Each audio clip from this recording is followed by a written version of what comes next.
The following is a presentation of Fox Sports. We are Fox Sports. We are Southwest.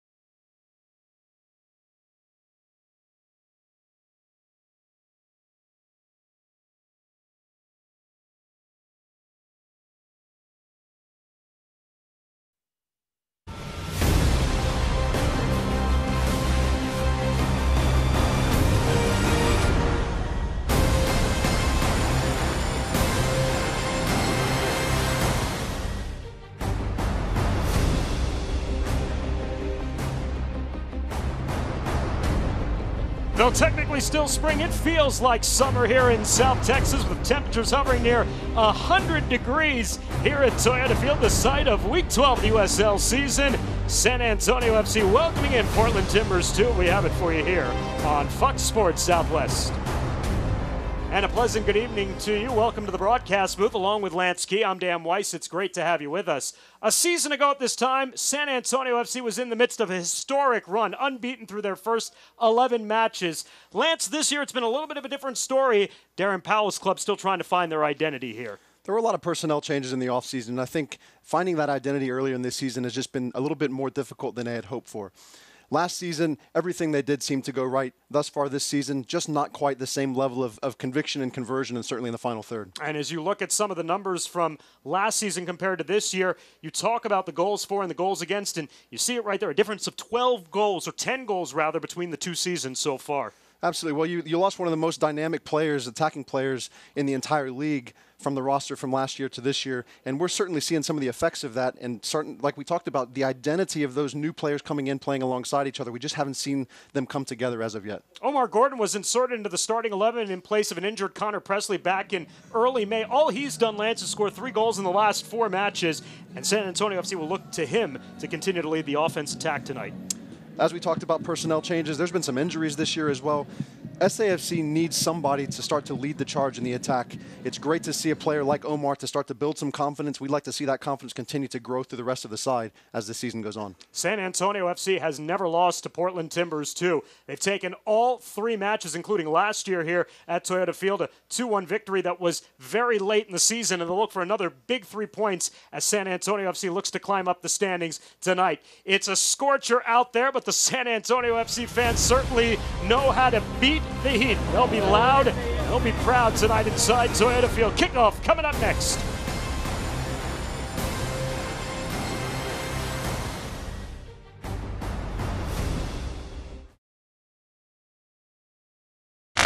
Hey, what do you think that sign says? Eat more What is ch? Well, it's the start of a word. Something like eat more cheese or eat more chili. Chocolate. Eat more chocolate. No, it's chowder. Chimichangas. Cheesecake. Chewing gum. It could be chewing gum. That's not how you spell chicken. Chicken Minis, the Chick-fil-A chicken you love, for breakfast. Corner stores are proudly becoming Circle K, home of the Polar Pop Cup. That's right, you can enjoy any size Polar Pop Cup filled to the brim with your favorite flavor for just 79 cents at any corner store. Nothing stays cold longer, and the Polar Pop Cup is the best way to quench your thirst. Stay refreshed all day long for just 79 cents. Corner store, proudly becoming Circle K. I've been an HEB truck driver for over 40 years and driven more than 3 million miles. I've seen a lot of wide open spaces and beautiful Texas places. It's the best job ever. All 700 of our friendly truck drivers are committed to getting fresh products to the store every single day. In fact, HEB drivers make more than 12,000 deliveries every week because Texas families need us, so we always deliver. This is the Delivered Fresh department at HEB. No store does more than my HEB. When it needs to be ultra exciting, high flying, non-stop action. San Antonio FC Soccer's got you covered when it needs to be high-performing, hard-working, high-tech, super safe, built for comfort, and surprisingly affordable. Holt Cat has got you covered with best-in-class cat-heavy equipment, engines, generators, and more, plus legendary service and support and the largest parts inventory and distribution network in Texas. Kick it into high gear with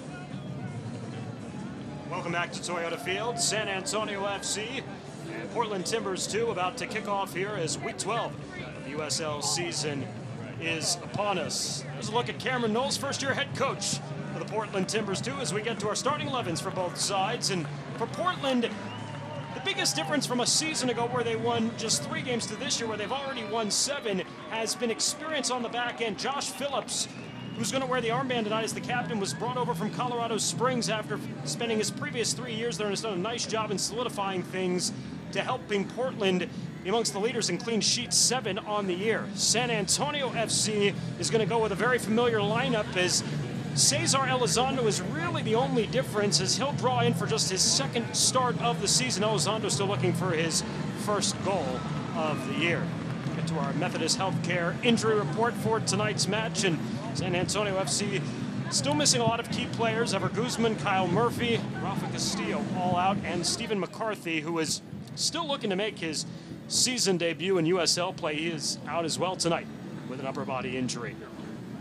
Darren Powell in his 3rd season with an overall record of 30, 18, and 24. And I asked Darren Lance before the game about the identity of this club, and he says, we know who we want to be, but it's a work in progress each and every week to get to that level. Yeah, and it's shown that throughout the course of the season thus far. Early days, so many new players on the field, so much new personnel in terms of going from last year to this year, and it was going to take some time. They've seen some injuries. Again, you talked about McCarthy really being a core leader defensively, and from an organizational standpoint last year, being out really throughout the course of the USL season thus far. Still some things that have to be figured out. Here's a look at our center referee, Daniel Gutierrez, who with the conditions tonight has informed us there are going to be hydration breaks, the 30-minute mark and the 70-minute mark. And we are underway along with Lance Key and our entire crew. I'm Dan Weiss. Great to have you along here from Toyota Field. San Antonio FC and Portland Timbers 2 meeting for the first time this year. And happy you could join us on Fox Sports Southwest. Temperature at kickoff, 99 degrees. It feels like 105. I'm sure it feels even hotter down on the pitch. Light breeze tonight out of the southeast, 13 miles an hour, and I'm sure conditions and fatigue, Lance, is going to play a factor, of course, as this game progresses forward. Yeah, and it's the same for both sides. However, your environmental circumstances for a team coming in from Portland is probably going to be a little bit more of a shock to the system. It's a shock for those of us that are here in the San Antonio area on a regular basis. It will certainly be a shock to them. San Antonio FC saw their 5-match unbeaten streak come to an end last Saturday night in Reno as they fell 2-1 to 1868 FC. Portland Timbers 2 arrives in San Antonio on a 5-match unbeaten streak. They're 2nd overall in the table right now with a total of 23 points. Actually fell down to 3rd after Phoenix Rising jumped ahead of them earlier this week. So in a good spot after a season ago, which they only won 3 times, and they were a -36 in goal differential, Lance. They only had 27 goals a year ago. This season, they already have 22 goals through their first 12 games. Yeah, this league, you can certainly see big changes from one year to the next, not just with personnel, but where teams fit in the table. Going from really the bottom of the league last year to the start they've had this year. A great testament to some things they did in the offseason. Same for SAFC, haven't been really at the top of the league for the most part throughout the course of the season. Have really struggled to get going thus far this year, and we've seen that. Only 3 wins thus far this season. And still trying to figure some things out. You see straight away here, out to a 3-back tonight, something we haven't seen them play really much at all over the last couple of seasons.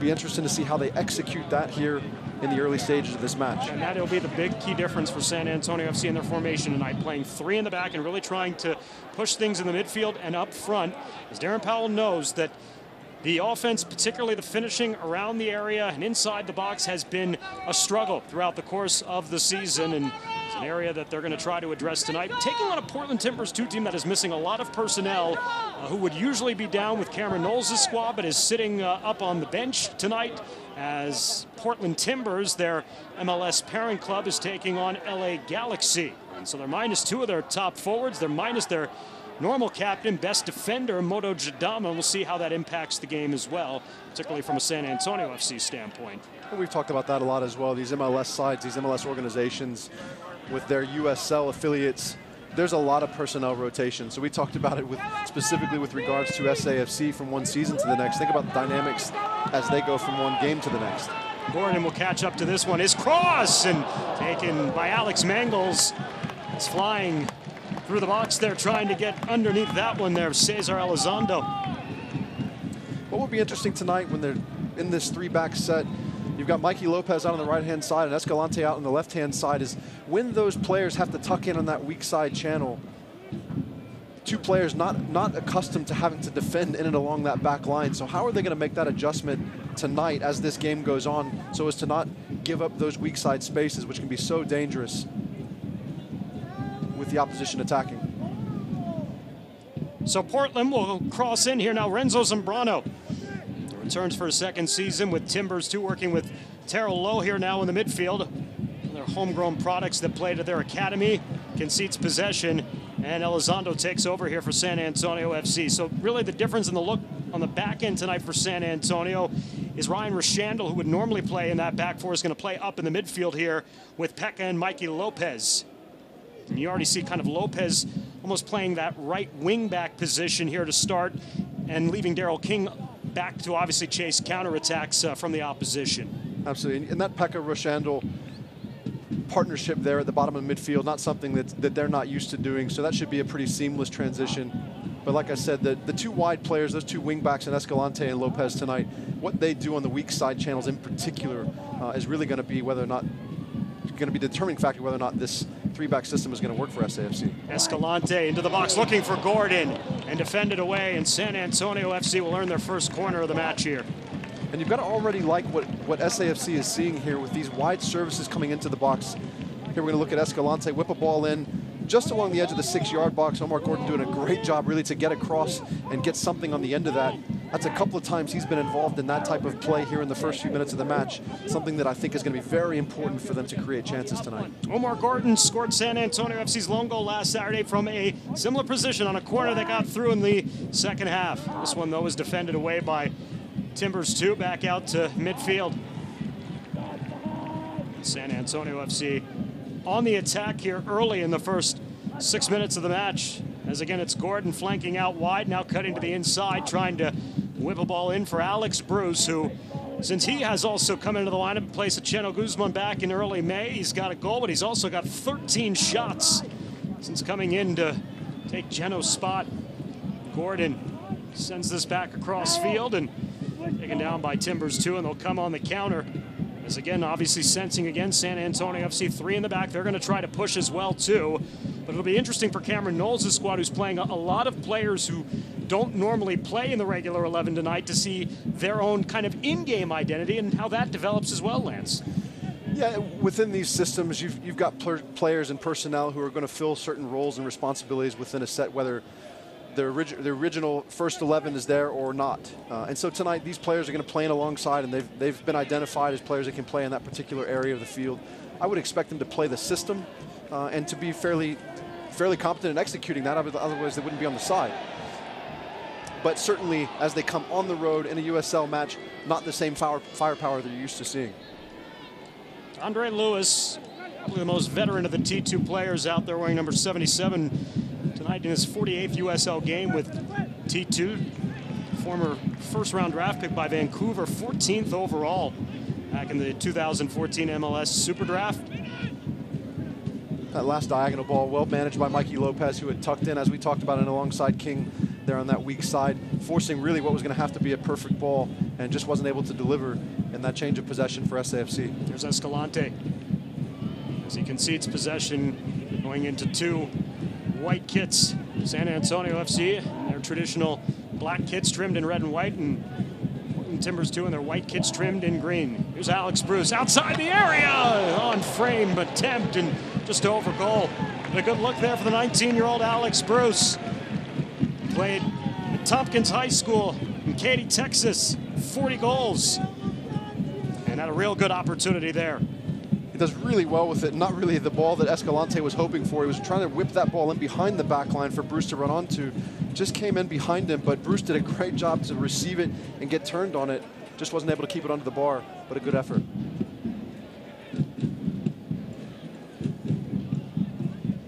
Good organization here from SAFC to start. We talked about that kind of in the come up of the game here. How are they going to manage? How are they going to cope with this three-back system in terms of executing and really being purposeful with what they're doing? And they've done a great job thus far tonight of being organized, and when they get the ball, keeping the ball and finding their chances. San Antonio FC, before their loss last week in Reno, been unbeaten in their previous 5, including victories against Las Vegas Lights and here at home against Fresno FC. As Gordon gets on the end of this one, tried to send it back to Bruce, a little behind him, sent back out. Lopez, a chance denied by Alex Mangles. A great sequence there. We've seen Mikey Lopez finish those already thus far this season. A really good look. Great save by Mangles to tip it around and ultimately be cleared by Portland Timbers. Mikey Lopez, Omar Gordon tie for the team lead, 2 goals apiece. And both players in the vicinity of trying to pick up number 3 there a moment ago. Lopez, of course, who spent all of last season with NYCFC. 21 Major League Soccer games to his credit, 4 goals overall and 73 appearances for the native of Mission, Texas, who played collegiately at the University of North Carolina.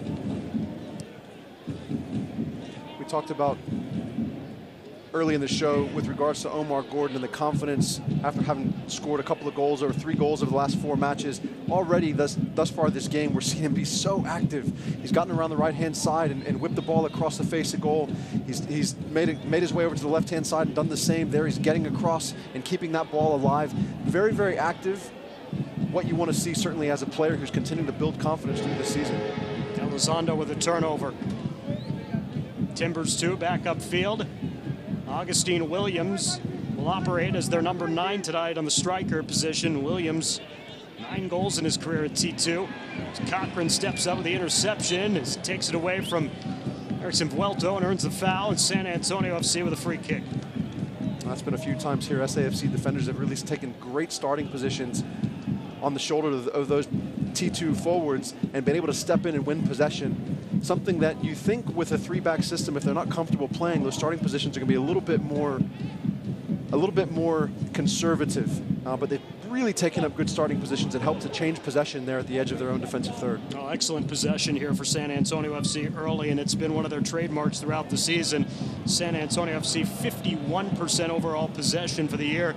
Portland Timbers 2 very good themselves, 50% total possession, and both these teams, Lance, that they're very good when it comes to the passing accuracy. 76% for Portland, 77% for San Antonio FC. So expect some good work through the midfield, at least in creating opportunities on both ends of the pitch tonight. And that's what you want to see. You want to see 2 teams that come out with really a purpose in what they're trying to do, a design, and being deliberate about it. And you can't win the game without the ball. I should change that statement. You can sneak a win away every once in a while without the ball, but really you want to try to build a system and you want to have some confidence and some creativity in your attack, and 2 teams that like to see that executed on match day.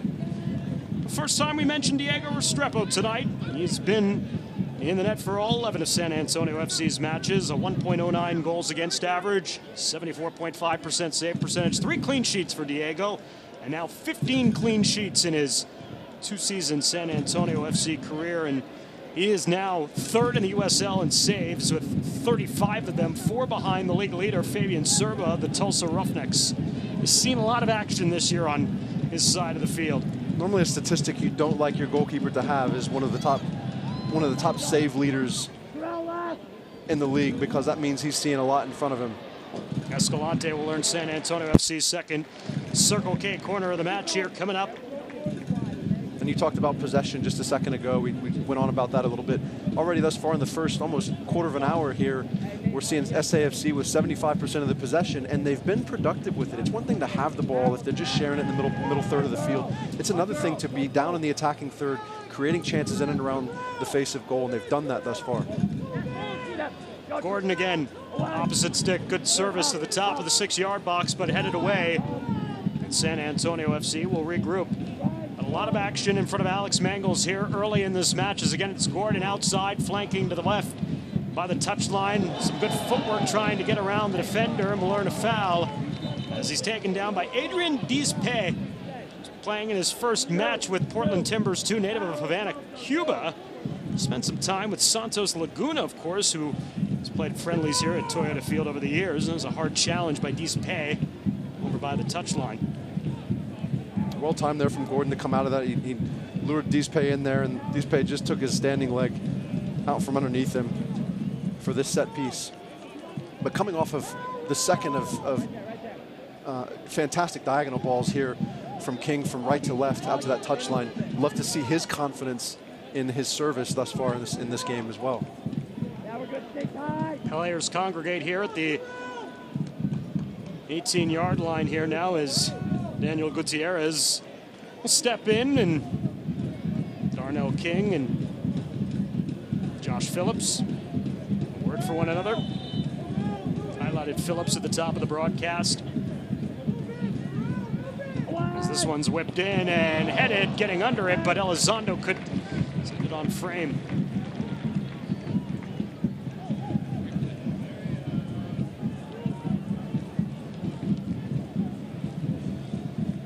Not a bad effort there from Elizondo, really to go up and get there. Again, from Escalante, that ball whipped in.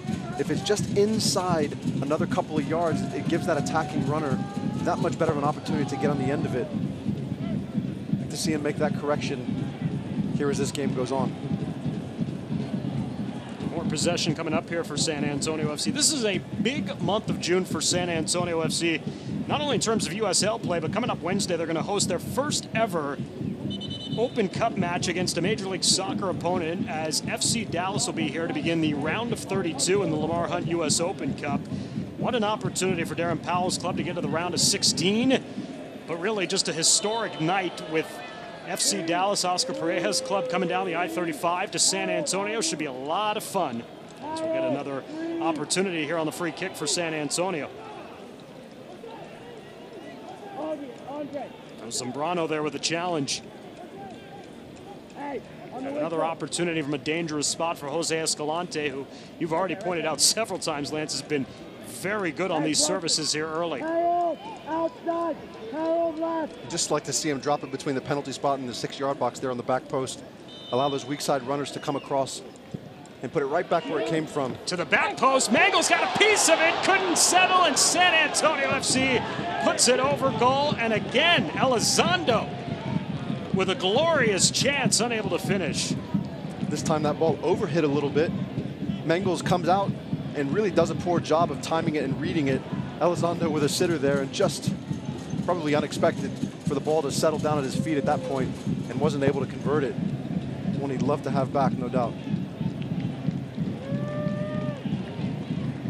This is Alex Mangels' second career match at Toyota Field. He was a member of Tulsa Roughnecks FC 2 years ago as a rookie, coming out of Cal Berkeley last season, playing in the NASL with the San Francisco Deltas. He is the backup keeper for Portland Timbers 2, as their starting keeper, Kendall McIntosh, is now the backup keeper up with the first squad in Portland. He was on the bench earlier today. Mangels, though, has been pretty good. He's 3-1 this season in his 4 starts, 2 clean sheets, and he was in the net last week. A 1-0 shutout victory over the top team in the table, Real Monarchs SLC. It was Portland's 7th clean sheet this season, tying for the league lead.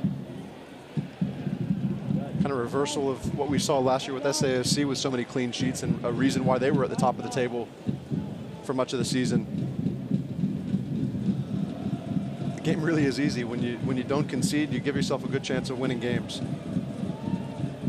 Well, for San Antonio FC, if you're looking again, kind of comparisons from a year ago to this year, last year at this time, San Antonio FC had the first goal in 9 of their first 11 matches. Again, it's Elizondo. Can he get under this one? And the opportunity was there, and then a foul. He's straight into an offside position there. That was right offside, yeah. Decent run, decent ball. Just the timing not quite right. But again, you don't mind that. You don't mind them looking to stretch that back line of T2 especially knowing that there's a lot of personnel from that their normal starting 11 that aren't here tonight. Stretch them out a little bit and see what you can come up with in terms of then creating space in the midfield to be able to build through.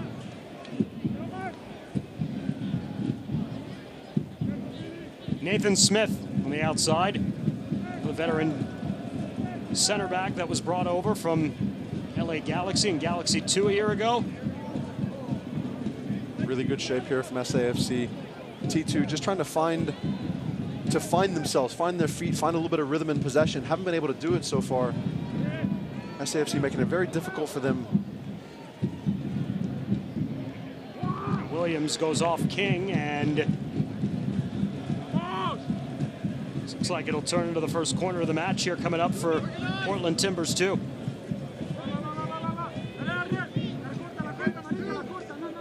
As Renzo Zambrano will come over to the corner stick to take it.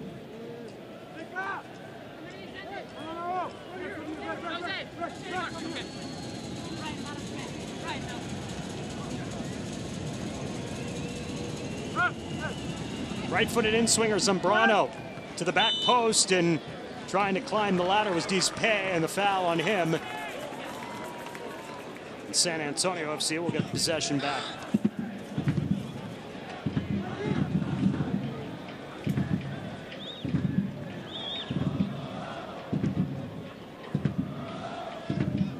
As we approach the 20th minute at Toyota Field, along with Lance Key and our entire crew, I'm Dan Weiss. Great to have you along here on this Saturday evening, a Saturday scorcher. In South Texas, the first Saturday in June. The type of weather that typically is reserved for probably the end of this month moving forward is a foul on Omar Gordon. And Terrell Lowe a little slow to get back up, so we'll settle things down here a bit. But you got to believe, Lance, that if summer's coming this early, it's probably not going to leave anytime soon, and this is probably what we're looking forward to here for at least the next couple of months. I think at this point we would just better embrace it. It's not going anywhere. Andre Lewis did just keep it alive there on the touchline. It allows Portland to reset. Lamar Batista, he was born in Waco. Back to Lewis.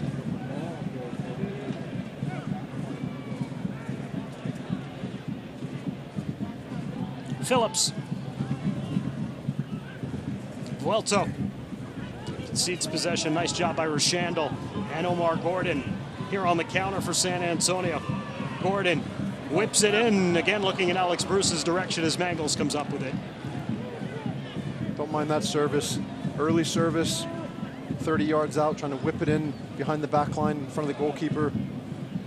A decent effort there. Building confidence. Again, we're looking at Omar Gordon, just the touches he's had in the game so far. He's been confident. He's been dynamic. He's been taking some chances going forward.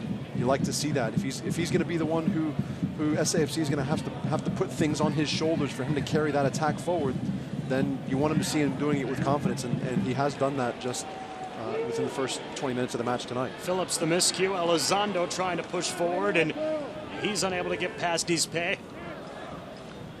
San Antonio FC just hounding the ball here in these first 20 minutes tonight. They have turned Portland Timbers 2 into several key turnovers on their third of the field. Here's a foul up front against Augustine Williams as he took out the back leg of Darnell King.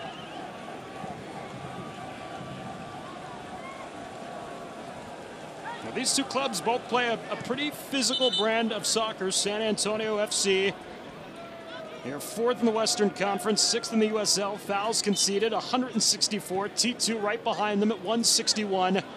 28 yellow cards for San Antonio, 24 for Portland. Lopez behind Bruce with a pass. San Antonio FC again will try to reset.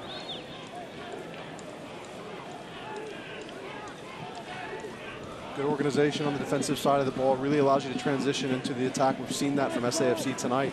Really one of the finer jobs that I've seen of them in the season in terms of being in the right place, getting players around the ball to support each other, not just in the defensive side of the game, but also in possession. Rashandle switching against Cochran. Escalante trying to make the move around the defense there on the outside of Harold Hansen. Hansen did well to hold his ground and turn Escalante into a foul. Of course, Lance, the one key and difference that we'll see a lot tonight is you will not see Greg Cochran move up on the outside on the left as we normally would in this situation because of the three on the back. And so Escalante's got to take that role a little bit more. So they take a little bit of Cochran's creativity away on the outside in this sequence, but clearly still have enough there with Escalante that we've seen early. Doesn't look like it's going to hurt him too much. No, and Escalante's a great player to have the ball at his feet going forward in the final third. And I've got a suspicion that we might see Greg Cochran make his way into the final third a few times and get into that overlapping position. He does that really well. He's good at timing that. He normally doesn't. He's not overzealous with that type of movement. But I'm guessing we'll see him up there a couple of times. Cochran now defending here, working with Felix, and Pekka coming back as well. Anybody who's sitting down and watching a soccer game for the first time tonight, just settle in and watch number 8 do his thing in the midfield. It's nothing flashy, but it's so textbook, and it's a treat to watch on most nights. He's Mr. Consistency. You know, every night he's going to turn up and give you some quality there at the bottom of the midfield. He does night in and night out. He's good in possession. He works hard defensively. He understands his role and responsibility, and he executes that. It's so important to have, especially in a side that really is struggling to find some identity, to know that you're always going to get that. That consistency is very, very important, especially in that part of the field. This is Pekka's 34th start with San Antonio out of 37 total appearances in 2 years. Lopez, De Bruce, and once again Pekka to the outside as he looks for Gordon. Gordon cutting back inside. Top of the box, Elizondo pops it back to Gordon, settles. And San Antonio FC arguing for the handball inside the area, but we play on. From my vantage point, pretty clear. There was touch to the hand there, although I don't know the defender had any sort of intention on doing so. Referee gave him the benefit of the doubt. But a decent little effort there, a nice combination for Omar to get himself into the box. He started out here along the touchline, was able to carry inside, play off of Elizondo and get it back. Again, those types of collaborative efforts, those combinations there in and around the edge of the 18-yard box are going to be what breaks down any side.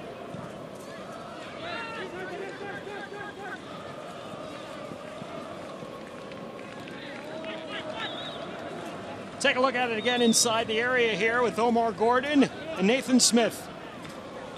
Right off the left hand of Smith.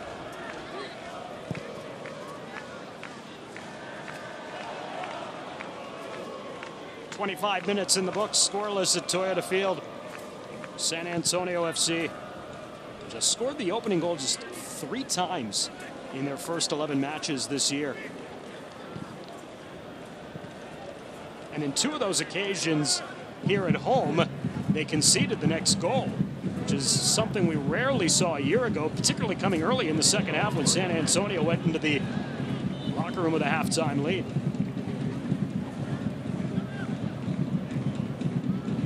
Two weeks ago here at Toyota Field, San Antonio FC all over Tulsa Roughnecks, got an early goal in the first 10 minutes from Omar Gordon.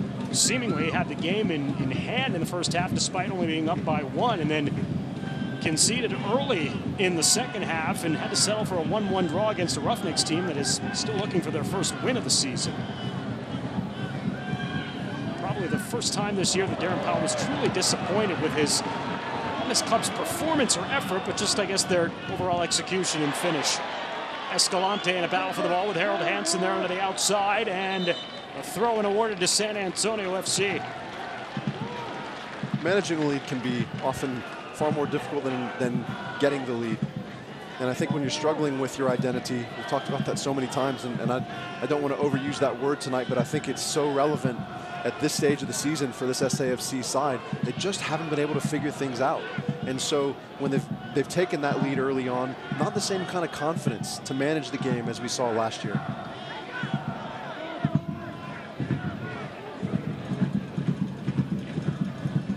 Elizondo can't run this one down, and Timbers 2 will have the throw-in.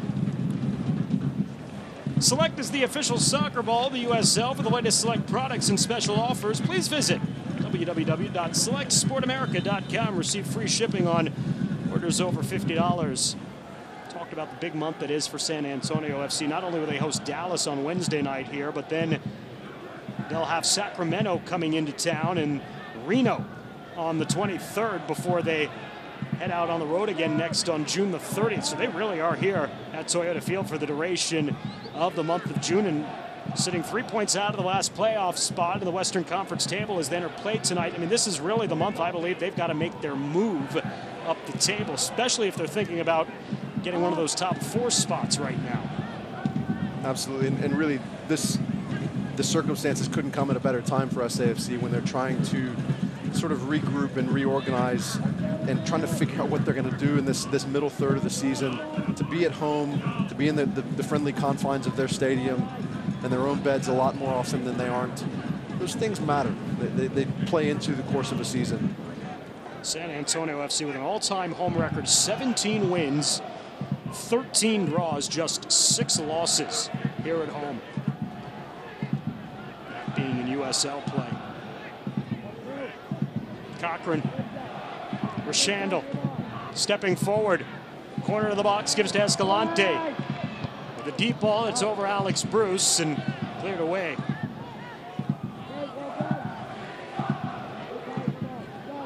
San Antonio FC has dominated possession here in the first half. Almost the way the formation looks, Lance, with the ball completely being on Portland Timbers' 2 side to start, it would be as if San Antonio FC is behind in the game late. The attack that they've put forward, very little counter in terms of response from Portland so far early. King, as he slips this one to Pecco's thrown down by Terrell Lowe and play on, says Daniel Gutierrez, much to the dismay of the San Antonio FC sideline. And here comes a rare counter for Timbers too, and Vuelto's onside of the box. Derrickson Vuelto slows back, tries to play the 2-man game with Williams, defended away well by San Antonio FC. Yeah, Ryan Felix did a great job recovering there. Cochran, that ball got in behind him, and that player off the run sort of still being caught up in whether or not that was going to be a foul for Pekka. And so a good transition opportunity there for T2, but in the end, well managed, and Ryan Felix did a good job. And then right away, one of the things I think that SAFC have lacked a little bit is that organization, that leadership organization there within that back line. And immediately as that ball came out, you saw Ryan Felix let the players know in advance, hey, get hold of things. Let's keep the ball under control here. Let's get a little bit of possession. Let's slow things down. Let's not get back into this track meet back and forth. Nice to see that. Nice to see him growing within his role here at SAFC this year. This has been a hard 30 minutes for Omar Gordon. He's done a lot of running. He's done a lot of creating. He just earned another possession foul here for San Antonio FC. It'll be interesting to see how Darren Powell manages the minutes, of course, considering the conditions tonight, considering he's got a game here coming up on Wednesday night. But you got to believe that he's going to put a lot of his regulars in that match against FC Dallas. So how that plays in tonight will be something to watch going forward. As again, it'll be Escalante here on the free kick. San Antonio FC trying to get on the board here in a half that they have dominated T2. I like this in-swinger here from Escalante. Goes to the back post, headed down, but wide of goal. It was Felix, as well as Elizondo coming forward, trying to bring that one down. And I think it was Felix who ended up getting underneath at the end. And it's going to result in, it looks to be another corner here coming up for San Antonio FC.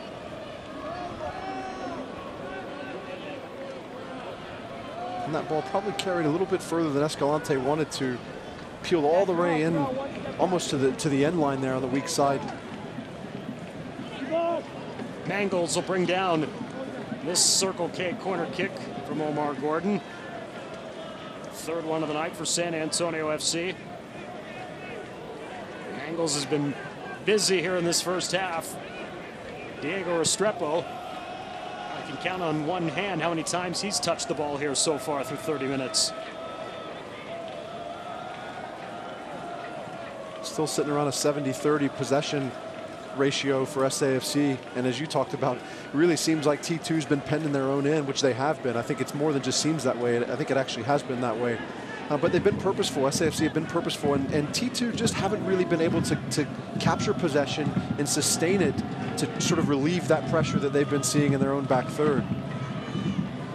And you wonder, you're on the road, You wonder, does that have to do with just so many of the players not being accustomed to being in the first 11? There's a lot of things at play here, but in my estimation, I think the game has gone thus far pretty much the way we would have expected it to, knowing what we know coming into the match. Although I would say that SAFC have really been a little bit sharper than I've seen them this season, and so maybe a little bit more in their favor than I would have expected this first half an hour. Well, to your point, 12 of Portland's 22 goals this season are not available tonight for selection. So that clearly has played a difference in their strategy and game plan here for tonight's match. Foster Langsdorff has really been an eye-opener for them. 22-year-old rookie who led the Stanford Cardinal last season to their third straight NCAA Division Championship. He had 37 goals over 3 years in Stanford. And a foul again on Portland. What I've seen so far of Langsdorff, he's a special talent. I saw him finish 3, 2, and then a penalty against LA not long ago. He's the guy who's gonna really make a big splash in this league, I think, this year. And start to wonder, with that type of success, is he going to be in this league for long? I don't know. Cochran's attempt goes awry. Langsdorff's already got 5 goals this season. 13 shots in total. Tied for 9th in the league in goals. Behind the league leader, Carlton Belmar, who's got 8. The Swope Park Rangers. Boy, it has been a fun year, though, in the USL. You've got teams that are scoring at will. Portland's already scored 7 goals in a game this season. It was in a game Langsdorff had a hat trick against LA Galaxy, too. And we're going to have that hydration break that's going to be called here after Augustine Williams was upended across midfield. So the hydration break coming here in the 34th minute of play for a minute. Go to buyatoyota.com or visit your local Toyota dealer today.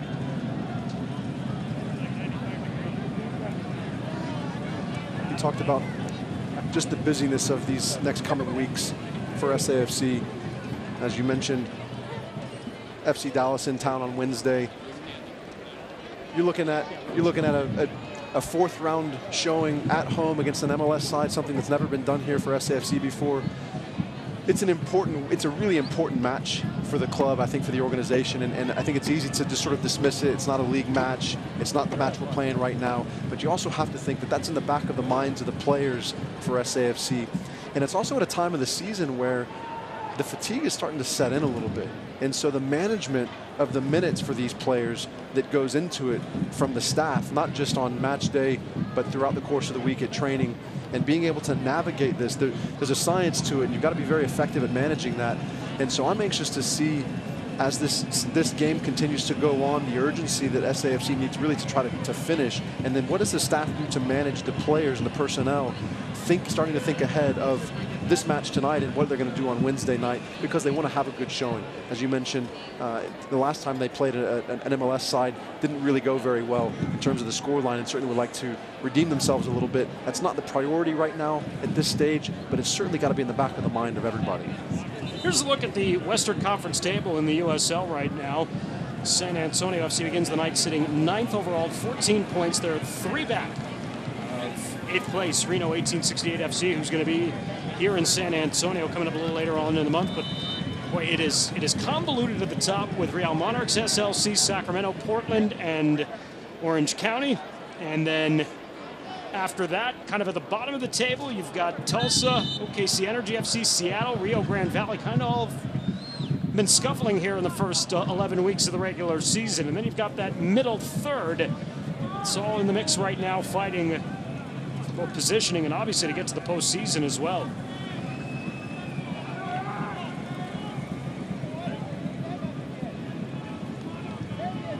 Got a set-piece opportunity here for Portland Timbers too, which is, other than their lone corner kick, their real first opportunity at a ball into the box here tonight. The lone opportunity on the attack was on the counter after it appeared Pekka had been fouled back in the midfield. That was not called, and that had set off the counter attack for Portland. But here we go. Lewis over the ball along there with Zambrano. Whips it in, and Restrepo able to bring that one down. And quickly pushes forward Escalante. He'll drive through the middle of the field.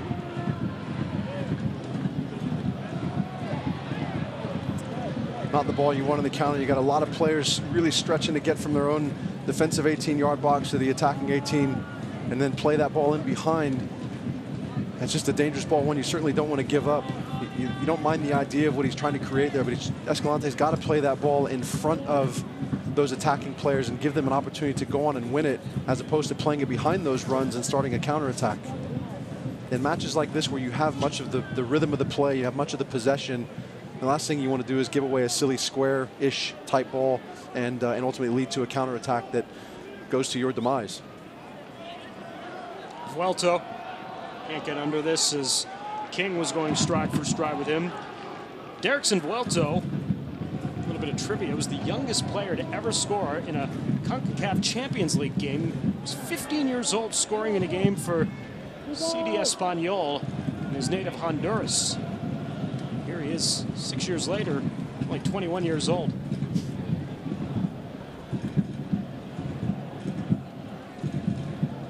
Fellow countryman Jose Escalante has been busy in the first half. San Antonio FC and Portland Timbers 2 still level, still looking for the first goal of the match. San Antonio FC 2-1 winners here in October. A year ago against Timbers 2 was in the midst of, clearly was a disappointing season with just 3 wins overall, but the year before, San Antonio FC earning a victory 4-0 as well as a 1-1 draw here at Toyota Field.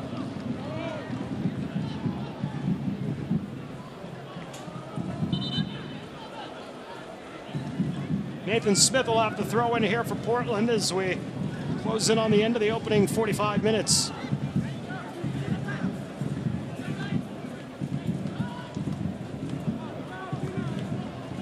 Good pressure, good help. Unfortunate to give that foul away. They really did a good job of getting numbers. And as much credit as we've given to San Antonio FC so far in this first half, some credit to Portland Timbers too here for weathering the storm and keeping this a 0-0 game to this point. Yeah, they've done a pretty good job. You know, I think Mangles has come up and made a couple of saves. I think he's had a couple of minor mistakes that they haven't been punished for. But overall, they've weathered the storm. They've managed a little bit. They've gotten themselves into the attacking third a couple of times and created some dangerous chances just to keep SAFC honest. Zambrano, good ball into the area, but Dispay sends that one wide of goal. Dispay is a big body there in the middle. 6'4", 185 pounds, lanky, but formidable center back spot at that 6'4" size. Escalante here for San Antonio FC. Rashandel. It was against Portland, by the way. Rashandel scored that monumental goal for San Antonio FC.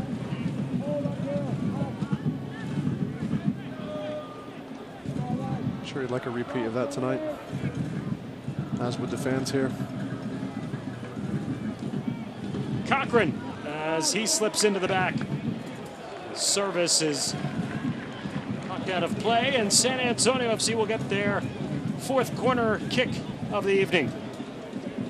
By the way, speaking of Ryan Rashandel's goal against Portland a year ago, it'll be our feature coming up at halftime here in a little bit.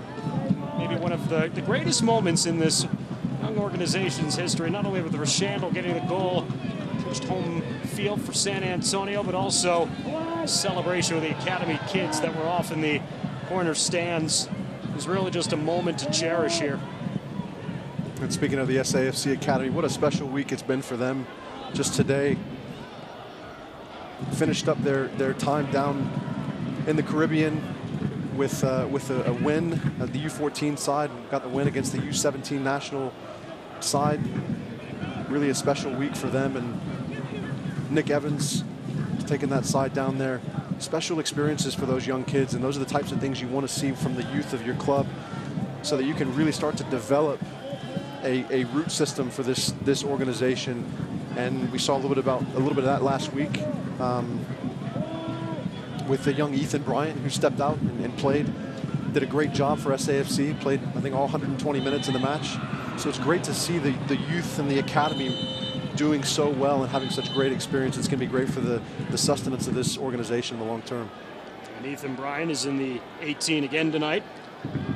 Speaking of the young 17-year-old who is coming out of San Antonio FC's academy. That's amazing, by the way, Lance. A 3-year gap in difference, and to come up with a victory, that's very impressive. That's certainly something that San Antonio FC is going to hang their hat on when it comes to their progression of their academy so far.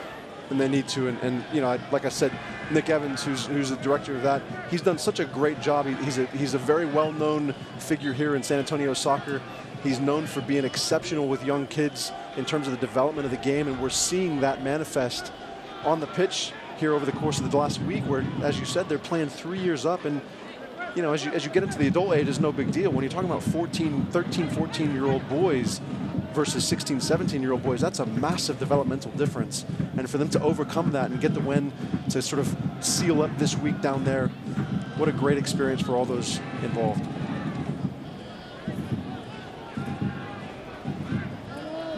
Lopez. Some good footwork around Zambrano. Switching ends as he gives off to Cochran. Escalante overlapping. Cochran slipped over the ball, but was able to get back up and recover. Said he wouldn't be overzealous. He might have gotten a little overzealous on that one.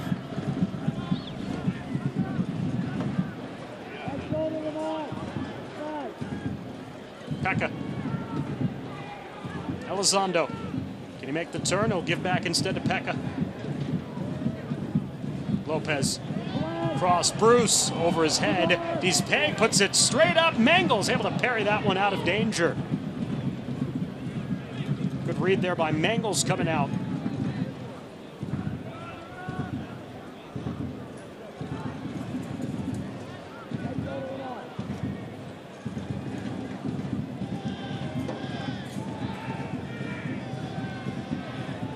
Bruce for King. Sent back here, Felix. Cochran, a little daylight on the left side. Elizondo slipped that ball through for Escalante. Defended to the outside. Again, Dispay performed well here in his Portland Timbers 2 debut tonight. Escalante, right by the byline, he's going to drive in. Keeps the ball alive and will earn another corner here for San Antonio FC. Really a long spell here for SAFC, maintaining possession here in the attacking half.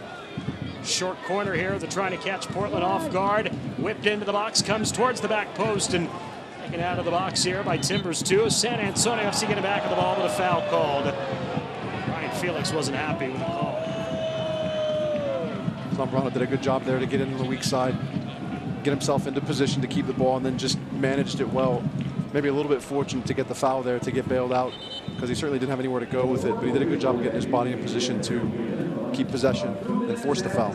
2 minutes of added time here at the end of the first half. 1 minute hydration break that was back at the 34th minute.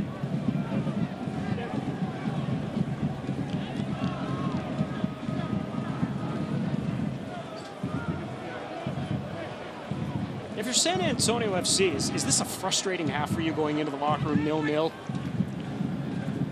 Not necessarily. There's been a lot of good things that have come out of this half. They've had a lot of the ball.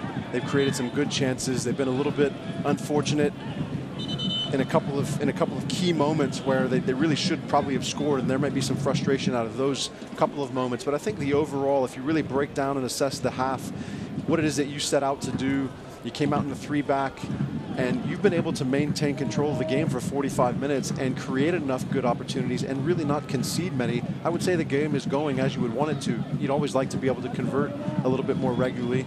But I think as the game goes on, if we get into 60 minutes, 70 minutes, and it's still 0-0, then I think the frustration is going to start to build at that point. And on the other side, if you're T2, I think you're quite happy. As you said, they've weathered the storm. You know, because of the amount of possession that SAFC have had, it's really driven T2 back into their own third, having almost everyone in their, every one of the 11 players back in their own third. But there's not a panic, and there's not a sort of a sense of frustration coming from them as either. And so they're accomplishing what they set out to accomplish. I've got some players who aren't accustomed to being in the first 11 come out, defend well, stay organized. We're going to get a couple of counter chances. We'll hope that we can take them, but just don't concede. and they've done a good job of that so far as well.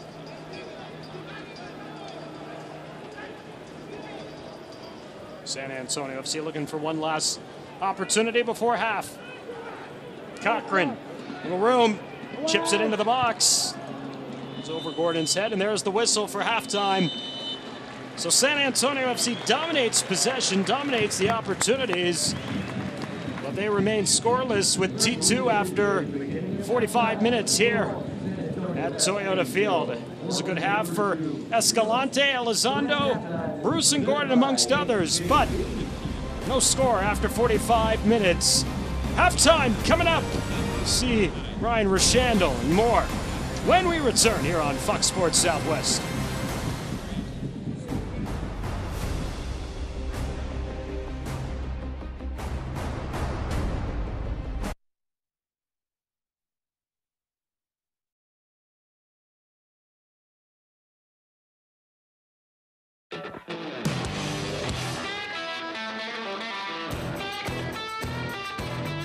This bud's for the dream and the people bold enough to pursue it. For those who come from nothing and rise to something. It's for those who take everything this country has to offer and make it their own.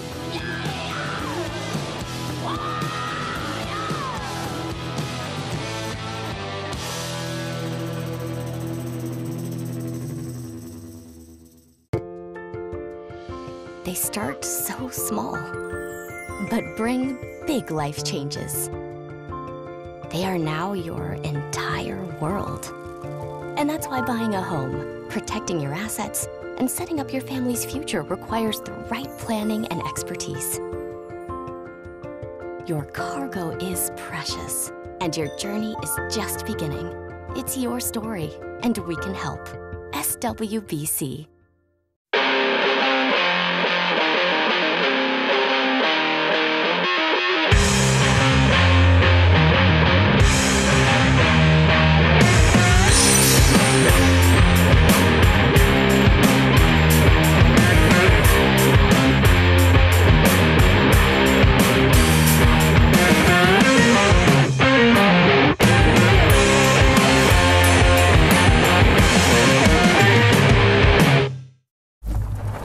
Nobody talks about it or puts it on their resume.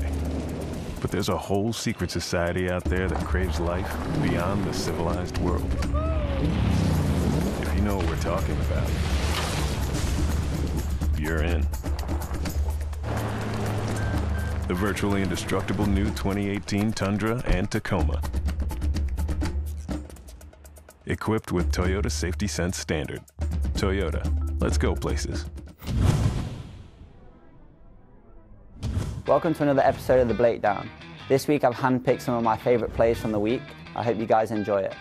Back across to lose Iwolo, still loose, and how about? This play from Iwolo starts here. You know, he wins the header, and that allows his striker to go through on goal. The commitment to win the header and then follow it through with the run and the support as well, because he could just stop. He could stop his run and expect the striker to score, but he follows it through. He doesn't take the best of first touches when it comes back to him, but he has the composure to take another touch and relax. So cheeky double nutmeg to finish it off. Sort of there, finds Perez. Perez with the back heel, it's there, and a goal! Joaquin Rivas! This play is more about the assist. When he picks it up, it's very difficult because he has two defenders on him. He uses his awareness, his spatial awareness is fantastic. He tries to stay in the box as long as possible, and then the support run from Rivas is also tremendous. It looks an easy skill, but it's not. It's very difficult. And again, Rivas' finish on the weaker foot into the far corner. Again, it's a brilliant play. Combine well with others. We saw him a few weeks ago with Fresno. Oh, this is dangerous opportunity here. Strike, and we are equal. This has to be one of my favourite plays from the week. When Lopez gets the better of his defender here, he sees the keeper coming out. His first touch actually takes him on a tight angle. And when you see this frame here, he knows he's got three defenders rushing back to goal. So that when he takes his strike, he knows that he has to put pace on it. Now, to put pace on it from that angle is a very difficult technique. I don't think if he had that moment again, he could do it any better. You know, it's a fantastic finish, perfect, with three defenders running back to goal. It has to be my favourite play of the week. Mendez, good ball.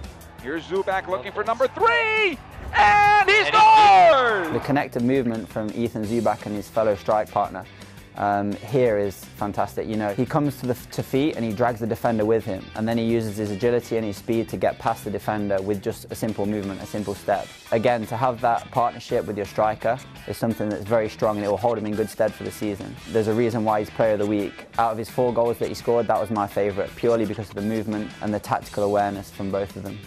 When I saw Alex Mendez get the ball from an entry pass, I just knew I had to spin off, and when the ball came right to my feet on top of the box, I just decided to go for it and finish it. I hope you've all enjoyed this week's episode of The Breakdown. I look forward to seeing you next week. Splash into summer with Kickapoo Lucky Eagle Casino Hotel's Wet and Wild giveaway. Win $82,000 in prizes, including 2 Bayliner boats, 2 Polaris ATVs, and tons of summer cash. Earn entries now through June 24th. Come and play.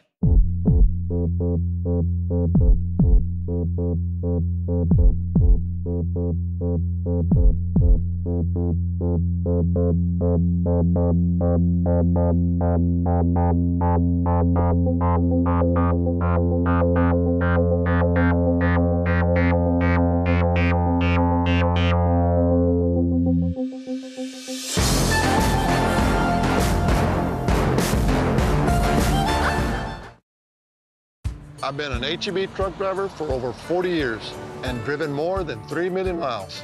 I've seen a lot of wide open spaces and beautiful Texas places. It's the best job ever. All 700 of our friendly truck drivers are committed to getting fresh products to the store every single day. In fact, HEB drivers make more than 12,000 deliveries every week because Texas families need us, so we always deliver. This is the Delivered Fresh department at HEB. No store does more than my HEB. When it needs to be ultra exciting, high flying, non-stop action, San Antonio FC Soccer's got you covered. When it needs to be high performing, hard working, high tech, super safe, built for comfort, and surprisingly affordable, Holt Cat has got you covered. With best-in-class cat heavy equipment, engines, generators, and more, plus legendary service and support, and the largest parts inventory and distribution network in Texas. Kick it into high gear with Holt Cat. Kickapoo Lucky Eagle Casino Hotel invites you to come and play. Over 3,300 slots, a poker room, and live bingo. Join the new Players Club and play your way to greater rewards. Kickapoo Lucky Eagle Casino Hotel.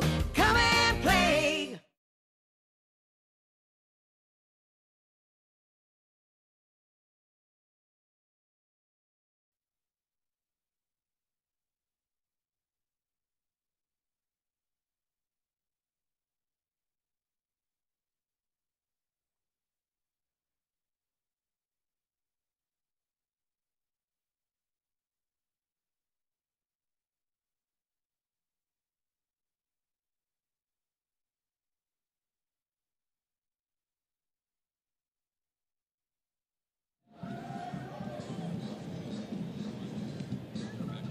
Our halftime continues from Toyota Field, 0-0, San Antonio FC and Portland Timbers 2. Welcome back upstairs to the broadcast booth along with Lance Key. I'm Dan Weiss. Great to have you with us here this evening on Fox Sports Southwest. Lance, we teased it a little bit there at the end of the first half, but for San Antonio FC, they did everything right in that first half except put the ball in the back of the net. They really did. We were looking at the numbers. 90% passing efficiency through the first half is really fantastic. They have created some good chances. They haven't taken those chances. We talked a little bit about that in the come up with the show. They've got to convert better. Here's a look at some of the opportunities that San Antonio FC had in that first half. It's a lot of Omar Gordon, Cesar Elizondo, Jose Escalante there in that first 45 minutes. Absolutely. And the chances they created were good chances. They really only had one great chance, and they've got to do a little bit better job with the final ball entering into the final area of the field. Here you see Mikey Lopez, something he scored earlier on this year a couple of times. That was the opportunity that Elizondo had that slipped out of Alex Mangel's grasp. There you take a look at the first half numbers, and there's the possession that you talked about. And one thing that also isn't on there is the passing accuracy for San Antonio FC, which was really good as well. Absolutely. Listen, they've done a great job of keeping the ball and being purposeful. Really the only critique is that final ball, that final entry service into the face of goal has got to be a little bit better. We talked about San Antonio FC, but for Portland Timbers 2 and Cameron Knowles, with not his regulars tonight in the lineup and playing on the road, 0-0 is probably where he wants to be. I can't imagine he's going to deviate very much in the second half. Only thing better than 0-0 would be 1-0 if they had capitalized on one of those counterattacks. But certainly the design was, let's come out, let's try to stay organized defensively, let's not give away many good chances, which they really haven't given away great chances, maybe aside from the one, and just try to manage the game and see what happens here as the second half starts off. See what happens. Second 45 minutes coming up. San Antonio FC and Portland Timbers 2 still looking for the first goal. Second half next on Fox Sports Southwest.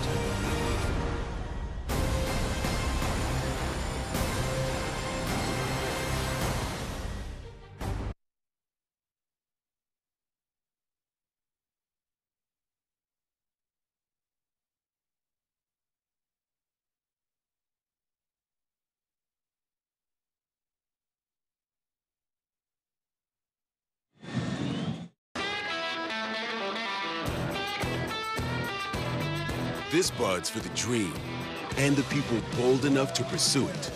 For those who come from nothing and rise to something. It's for those who take everything this country has to offer and make it their own.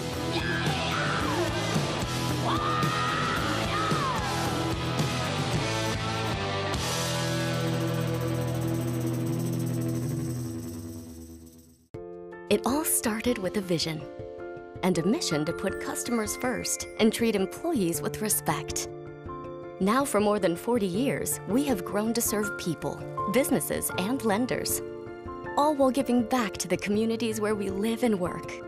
For us, business as usual is about making a lasting impression on the lives of our customers, employees, and communities. We invite you to learn more about how we can help you with your story. SWBC. Corner stores are proudly becoming Circle K, home of the Polar Pop Cup. That's right, you can enjoy any size Polar Pop Cup filled to the brim with your favorite flavor for just 79 cents at any corner store. Nothing stays cold longer, and the Polar Pop Cup is the best way to quench your thirst. Stay refreshed all day long for just 79 cents. Corner store, proudly becoming Circle K.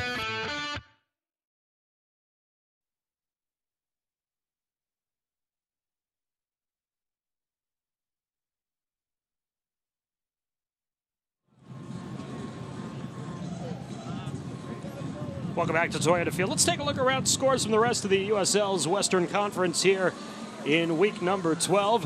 Of course, some big matches going on throughout the evening. Most of them coming up a little bit later on tonight, but there you see at the half, OKC Energy FC and Reno 1868 tied at 1 goal apiece. Reno, of course, is the team San Antonio FC is chasing right now. Into the top 8 of the Western Conference. Early on first half in Kansas City, no score between St. Louis FC and Swope Park Rangers in that derby. And then, of course, later tonight you've got Fresno taking on Seattle, as well Phoenix, Sacramento, all in action coming up later tonight. LA Galaxy 2 as well. Second half kickoff from Toyota Field coming up when we return after this.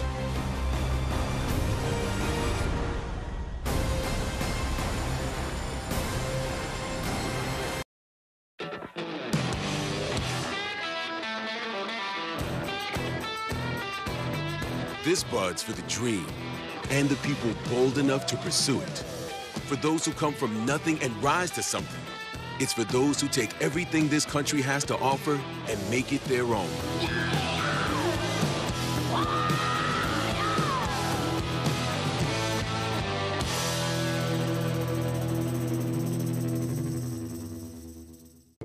It all started with a vision and a mission to put customers first and treat employees with respect. Now, for more than 40 years, we have grown to serve people, businesses, and lenders, all while giving back to the communities where we live and work. For us, business as usual is about making a lasting impression on the lives of our customers, employees, and communities. We invite you to learn more about how we can help you with your story. SWBC. Corner stores are proudly becoming Circle K, home of the Polar Pop Cup. That's right, you can enjoy any size Polar Pop Cup filled to the brim with your favorite flavor for just 79 cents at any corner store. Nothing stays cold longer, and the Polar Pop Cup is the best way to quench your thirst. Stay refreshed all day long for just 79 cents. Corner store, proudly becoming Circle K. San Antonio FC Soccer on Fox Sports Southwest is brought to you by Toyota. Go to buyatoyota.com or visit your local Toyota dealer today. Second half about to begin at Toyota Field. No score. San Antonio FC, Portland Timbers 2. We get a couple of substitutions for T2 here as we begin things in the second half. Is Jeremy Ebobisse wearing number 17, Marvin Loria wearing number 44 going to come into the match. You wonder if this is almost tactical, Lance, by Cameron Knowles. As Ebobisse's a goal scorer. He's got 2 goals on the year. Loria is a goal scorer. You feel like if they played the first half level and now put fresh legs in for the first 45 minutes, trying to maybe steal some points here on the road. Yes, I think that certainly could be part of it. I think for me, I might have tried to maybe ride out the first 10-15 minutes of this half before making a couple of these changes, just because the objective is, can you steal some points on the road in the end? Can you steal at least a point on the road? And so still a lot to be played here. Two changes straight off the bat here to start the second half. Doesn't leave you with a whole lot of latitude in terms of changes you might have to make as the game goes on. But we shall see. No changes for San Antonio FC to begin things here in the second half. San Antonio FC and Portland Timbers 2 ready to go here as we're underway in the second 45 minutes with Lance Key and our entire Fox Sports Southwest crew. I'm Dan Weiss. Great to have you along. Week 12 of the USL season from Toyota Field. Portland Timbers 2 at 7-3-2, sitting with 23 points, third in the table. San Antonio FC with a record of 3-3-5, sitting with 14 points and 9th overall in the table. Taro Lowe will take the throw in here for Portland. This is Ebobisse, who played collegiately at the University of Maryland. He's on loan from the first side. Taro Lowe, as he slips around Escalante. Let's go to that corner stick, knocked away by Greg Cochran.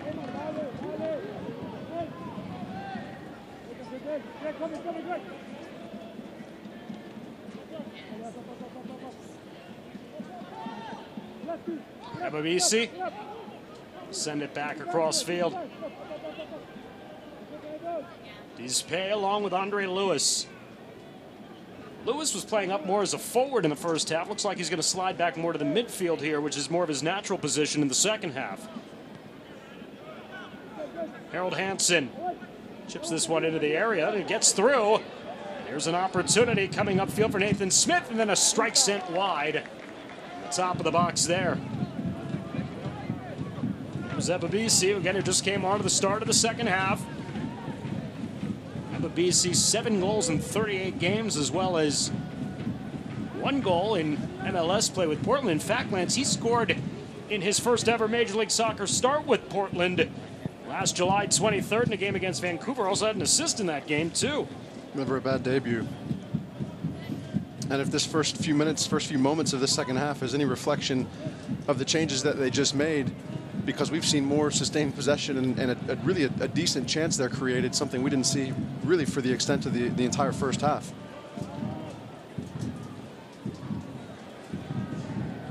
Changing their posture a little bit as the second half starts. Well, thinking a little more aggressive-minded, that's for sure. San Antonio FC will lose the possession here now, and Portland will once again take over. First 10-15 minutes of the second half has, particularly here at home, been something of a troublesome subject for San Antonio FC, where they've conceded goals early in the second half, and in their last 2 games here at home, it's been situations where they've had the lead 1-0 going into halftime. They've conceded that early goal. Here's Harold Hansen. There's some pressure there on Diego Restrepo up front, and Restrepo was able to play it away. Ryan Felix sending it out of the box. Quick throw in here for T2. And just a lack of sharpness really here in the first few minutes of the second half for SAFC. Change of posture from T2. Playing with some confidence, really looking to create some chances going forward, taking a little bit more risk. Escalante up that left flank. Staying with 3 in the back is San Antonio FC. You wouldn't figure much change from them in form, as it was almost perfection in that first half in terms of possession, passing, chances created. Again, it's not getting that final touch on the ball as Dispay will send it out of play. And they get a decent look there from SAFC to get down that right-hand side. Mikey Lopez playing a ball into the box, but just wasn't a real quality ball. Gordon inside the area. Slip it back, taken away by Nathan Smith. Marvin Loria, good speed right through the middle of the pitch. Sending it forward on the attack. Augustine Williams brought down in the box, and a penalty coming up for T2.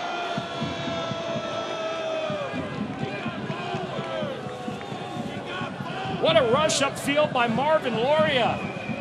And the card goes up as well against Darnell King, too, on the foul. And that's a double whammy for San Antonio FC, Lance. Not only is it a penalty, but Darnell King just earned himself a one-game suspension for card accumulation. He'll miss the next match. Yeah, and I think it was the right call. Loria did a great job, really, of accelerating out of the defensive pressure from Pekka. I thought Pekka was going to just pull him back with a nice professional foul at the edge of the middle third as they were entering, and I think he just wasn't able to get to Loria. A great ball forward, a dangerous chance created, and you're right. They'll certainly miss King next match. Williams on the penalty, and it's 1-0 T2.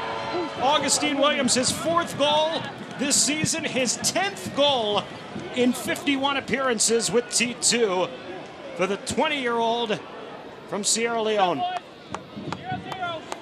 And as we were talking about, those changes to start the second half obviously paid off. A risk that's been worth it for them. Just sends Restrepo the wrong way. So T2 puts themselves in the driver's seat here with that penalty goal from Augustine Williams. And again, it's an early goal conceded by San Antonio FC in the second half, almost mirroring again the match here 2 weekends ago against Tulsa Roughnecks FC. In pretty much every single way, Lance, San Antonio FC dominant in the first half, did get the lead, but conceding that very early. And now tonight, did not get that goal in the first half, now have to really attack here to try to find the equalizer. Yeah, and I would say historically SAFC have really done a not so good job of putting themselves in a position to have to come back to get points, whether at home or on the road. Certainly in that situation here tonight, so not something they haven't had to do before. But you talked earlier, are they frustrated? Would they be frustrated there through the first half? This one through off Elizondo, cleared away from danger. Right now, you start to remember those chances in the first half as a player. You're thinking about those. You're trying not to, but you're thinking about, we shouldn't be in this situation. We had enough chances. Elizondo, cross, defended away by Dispe. Rashandel settles under it. Pekka, play to the outside.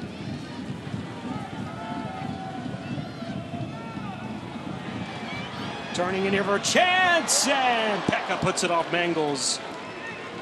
A save. And another corner for San Antonio FC, their 6th one coming up.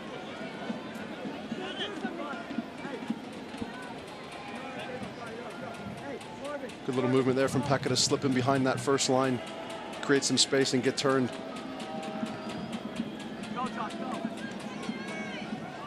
Circle K corner kick whipped in. Mar Batista with a clearance. Terrell Lowe heads it forward. Augustine Williams on the penalty in the 50th minute after he was brought down in the box by Darnell King, who also picked up a yellow card. T2 with a 1-0 lead. This ball in on Mangles, comes away with it, just almost ripped it away from Cesar Elizondo driving into the box. You're going to see a fantastic service in here from Gordon, who does exactly what we talked about earlier in the first half. They weren't doing, whipping it around, getting it in behind that back line and forcing the goalkeeper to have to come into that dangerous area. So unlucky there from SAFC not to be able to get that conversion because the timing was almost perfect.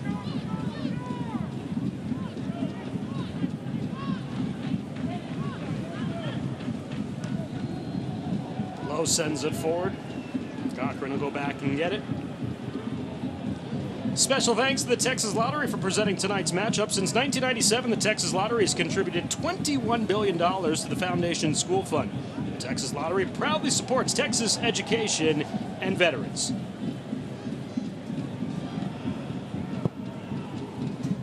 Early goal in the second half for T2. And a 1-0 lead on the road for the visitors. You know, it's really disappointing.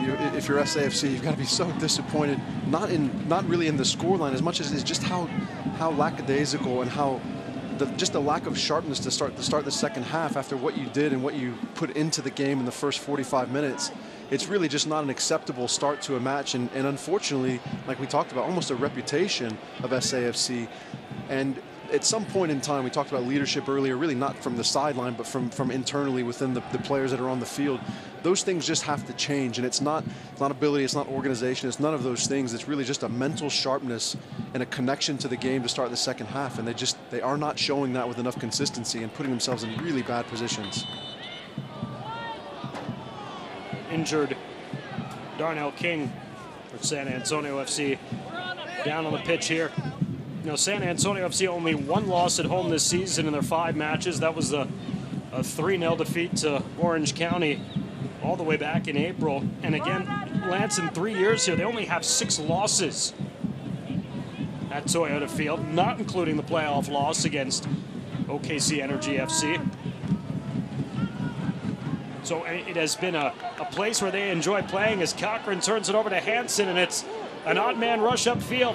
Harold Hansen slips it into the box to the trailer coming in, Marvin Loria, and he could not get the shot off.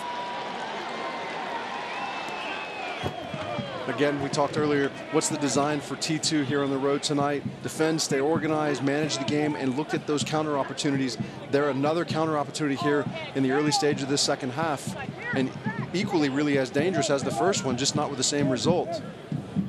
But SAFC are going to have to be really sharp and take their risks in the final third of the field. They want to be more risk-taking in terms of they're now down a goal 1-0, and you don't want to let too much of the time tick away from you. But you've got to take those risks in the right part of the field. And your risk versus reward here coming out of the back is just not a good situation. Got to be sharp and tidy coming out of that back half going forward. Escalante, nice ball back into the middle of the field. Pekka, plenty of daylight, slips it back, intending it for Bruce. Well played there, stepping up by T2. I mean, it looks at times, Lance, seamless through the middle of the field for San Antonio FC. They get a little closer to the area, and it's those final breakdowns. They end on the outside. And an errant ball in from Mikey Lopez, although off a defender, and a corner kick coming up here for San Antonio FC. And that ball deflected off Batista. A nice bit of build-up, as you said, through the middle part of the field out to the right-hand side, and looked like what was going to maybe be a dangerous ball for Mikey Lopez. Batista did a good job to get something on the end of it and not let that ball get all the way through, and instead give a corner. But part of the challenge there in that final ball, or those final moments of the attack, has a lot to do with T2 and the number of players they're getting in behind the ball, and they're just creating that congestion. It makes it difficult to play through and around. It's the 7th corner of the match for San Antonio FC. Good ball headed down, but it goes wide of goal. And it ends up being yet another corner here for San Antonio on the opposite side.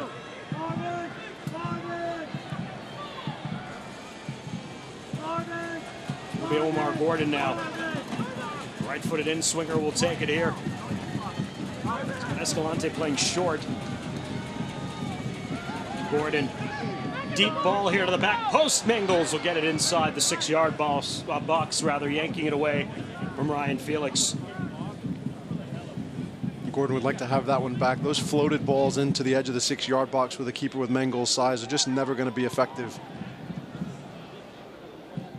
And now 8 corners on the night. As FCFC, you're trying to get something out of these. You don't want to just be taking these corner opportunities for granted. They're great scoring opportunities. 8-1 is the corner discrepancy in the match here. Pekka again, pushed from behind. And it looks like, well, we'll see if whether into the books here goes Andre Lewis. And he will. The yellow on Lewis here in the 59th minute. His 2nd yellow of the season. Classic Pekka does such a good job of getting then across the face of the defender. Once he's gotten possession, he takes that touch right across the face, something you teach young players to do, and oftentimes they struggle to understand that, but that's exactly why. You force the defender in a position where they really have no recovery, and all they can do is foul you from there. And here, the benefit of that foul, a free kick for SAFC. Let's see what San Antonio FC can do with this. They're kind of in the vicinity. You could goal for goal from this distance, particularly if you had Rafa Castillo out there. It's kind of right in his wheelhouse, but let's see if they try a chip into the box. with all this real estate here on the left-hand side, you look at where Elizondo's creeping into now. Rosando can get out of there. It's a chip into the box, and it's headed away.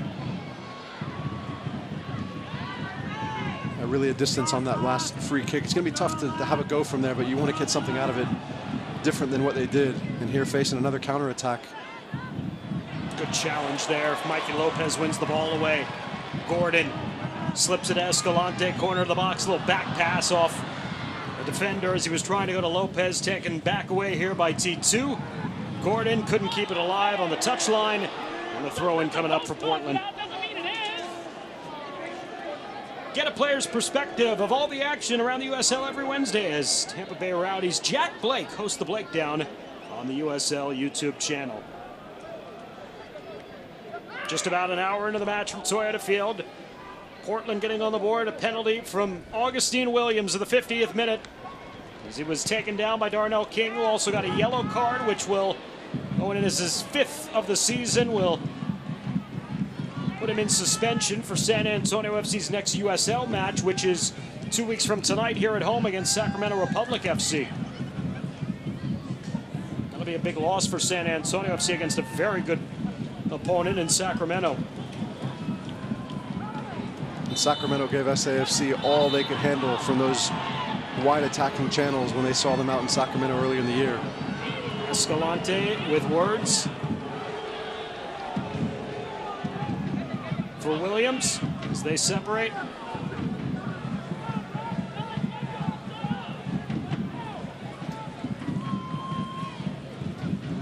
Josh Phillips, the captain, trying to play peacemaker a little bit here.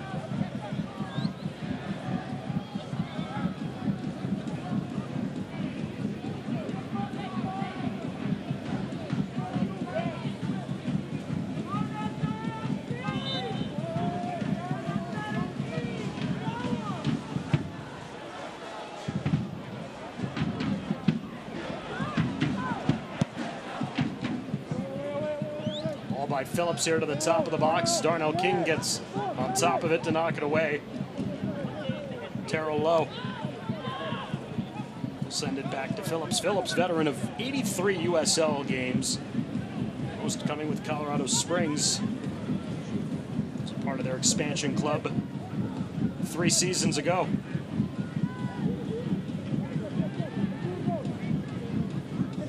Loria came on as a second half substitute, and it was his drive upfield that set up the penalty for Augustine Williams.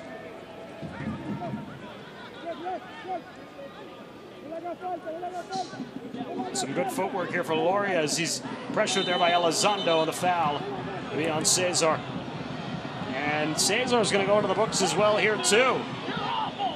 And it seems as if center referee Daniel Gutierrez is almost himself trying to set the tone of the match here in the second half. Yeah, and it's unfortunate for SAFC really because they've got to be the aggressor. They've got to be more assertive, and they've got to start to take some chances. And if he's starting to really reel the game in and tighten things up, it makes those chances harder to take. Really kind of silly there from Elizondo. He did a good job of pressuring. He really wasn't in position to win the ball back. Had pressured him to play back and really should have just settled with that outcome. It wasn't a bad outcome. Much better than giving away a free kick here. Cesar's 3rd yellow card this season for San Antonio FC. They came into tonight tied for 2nd in the USL yellow cards, 28. That gives them 30. Still 6 behind the leader, Las Vegas, who they have already in their first season developed a reputation as a very chippy, physical group. San Antonio FC got to witness that firsthand going out to Cashman Field back in May. Back in April, we should say.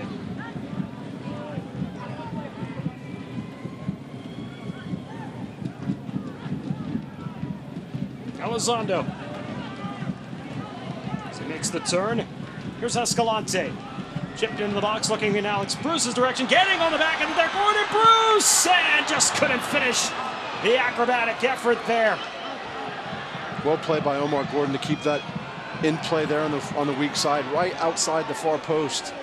He did such a good job. Mangles had no idea, didn't expect him to get on the end of it, and really found himself in a bad position. But Bruce as the ball bounced up, he couldn't seem to get the right surface on it to redirect it onto frame. There you see Mangels kind of give up on it. Bruce in great position.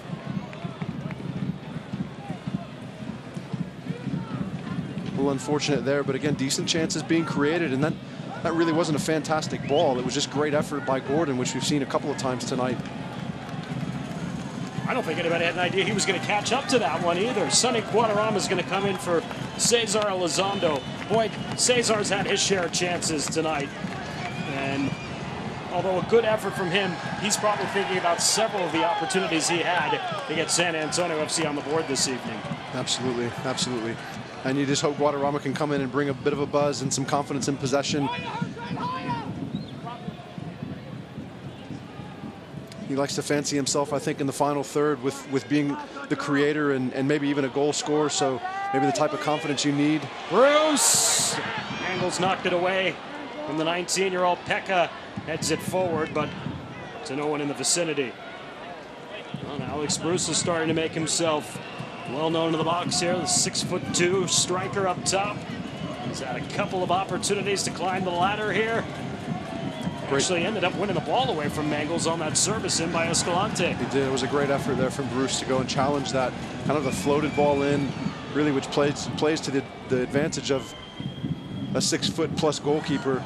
Bruce did well to challenge and keep that ball alive.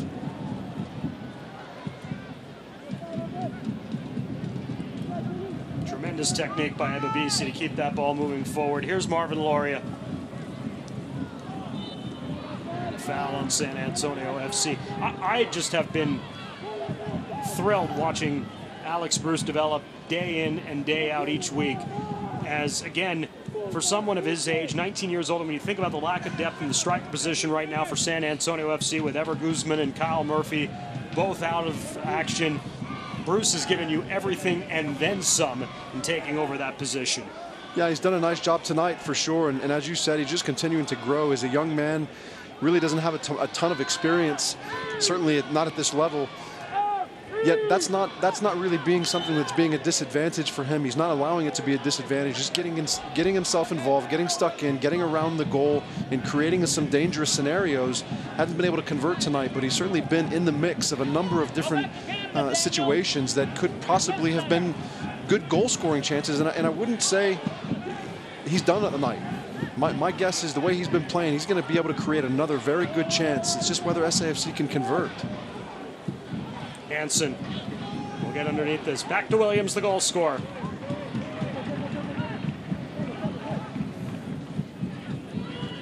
Good patience from Williams as he worked it back outside, and then Terrell Lowe. A little bit of a tug there from Escalante, but they'll play forward. Quick throw in for San Antonio FC, trying to push here. Pekka challenged from behind by Lowe, won the ball away. Limping a little bit there on that left leg.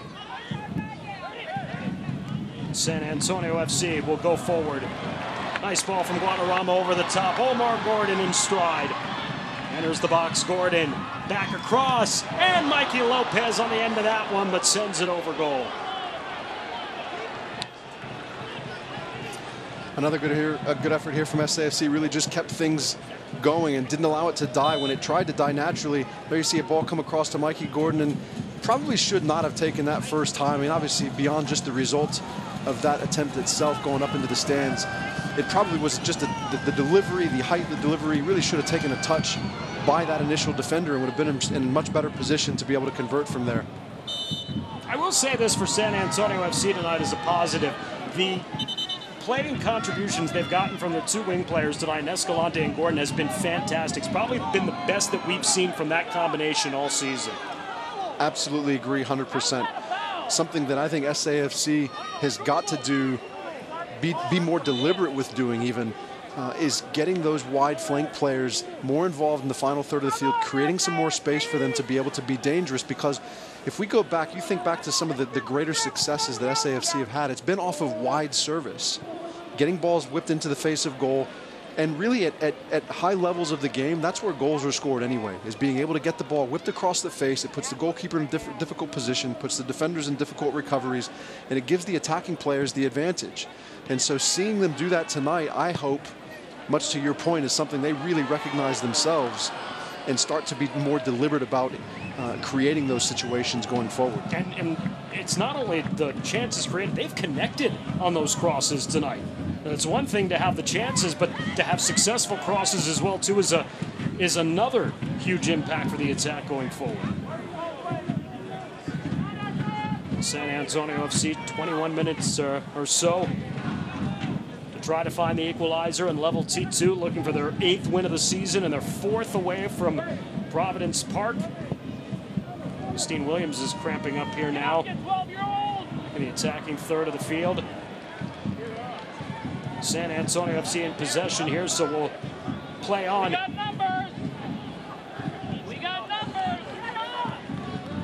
King working to the outside. Here's Lopez cutting back inside. Shandel. Guadarrama. First touch since coming on. Guadarrama with a strike. That's wide of goal. It's a tough angle and a tough distance for Sonny Guadarrama. And that'll allow the opportunity for the trainer to come out to take a look at Augustine Williams back in the San Antonio FC third of the field.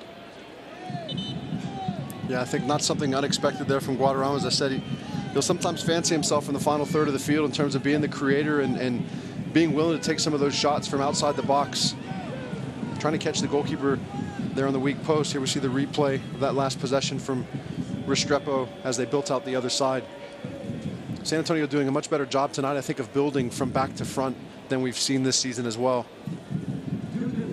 Sign up to play like the pros, presented by Toyota. You'll be entered to win a chance to participate in Toyota Field Day. San Antonio FC players and coaches. Visit ToyotaFieldDay.com to enter. So Augustine Williams getting stretched out. We're already kind of in that hydration break vicinity, and so that almost will account for that break here as both teams go to get the opportunity to get a drink. If you've thought that it has cooled down considerably at Toyota Field, well, you will be mistaken. It is still 91 degrees, feels like 97 out there with the humidity, the dew point climbing to near 70, and that's just oppressive, and no surprise to see cramping from the combatants on the field, and you got to figure that'll continue as we go forward here in the final 20 minutes or so. And you talked about Portland and trying to deal with the elements, and this is not something they're used to either. I don't think it's 91 degrees at 9 p.m. in Portland. Mikey Lopez sporting Whataburger cleats tonight. It's a man who knows Texas.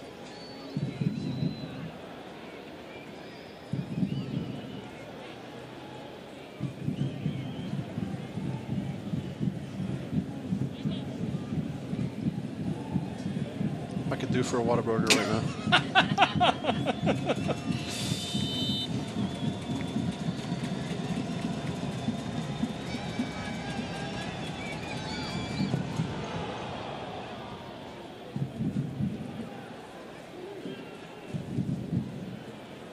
Felix can't settle. There's Harold Hansen pushing forward. Hansen, good ball into the box. Lewis back across, dangerous ball, top of the 6, and San Antonio FC fortunate to come away from that.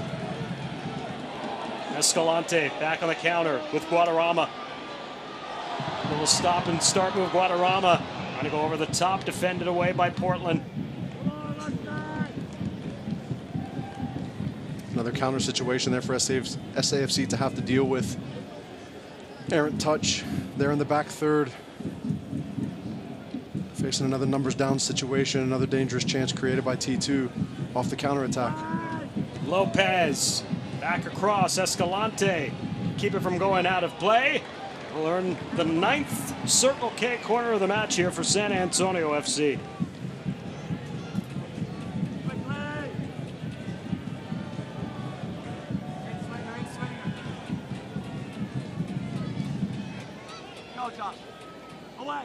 Short play, but good headed forward there by Alex Bruce.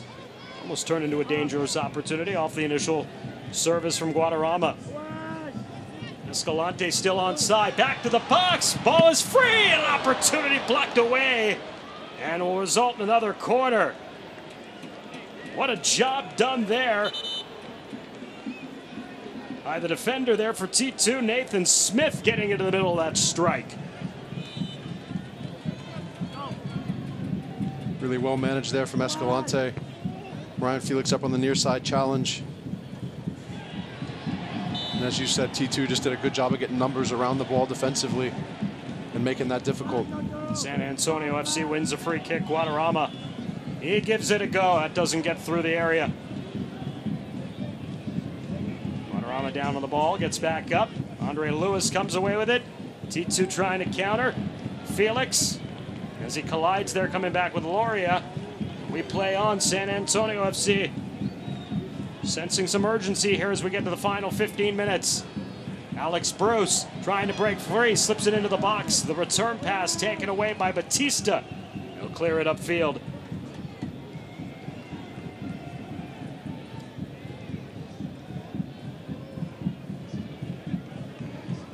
Cochran, as Portland really just settling back here outside the area. Trying to keep San Antonio FC to the outside. Escalante, great move into the area. Back across, shot on the field, and a save by Mangles. Great bit of 1v1 there from Escalante. Just to get by that first defender, get himself to the end line, and really well connected there on that left foot. Trying to get that ball across the face of the six and just couldn't get it past Mangles, to who I think Omar Gordon was the nearest attacking runner there, and just wasn't able to get it to his feet. But you like to see, you know, SAFC really, there's no other alternative. They've got to find themselves some scoring opportunities. They've got to do something to get themselves back in this game. But doing more of what they've done successfully throughout the course of the night is getting those wide players the ball, allowing them to run at defenders and create chances. Back into the box, there's Pekka and Gordon. Gordon will run this one down. Gordon brings it back out top, tried to slip it to Pekka and intercepted. Rashandel will settle it down. Knocks it over back to Mikey Lopez. Return to Rashandel. Rashandel gives it a strike! Oh, just missing from about 25 yards away. There was Ryan Rashandel. Let it fly off his boot. Really well taken. We've seen Rashandel convert from here this season as well. He really strikes that well.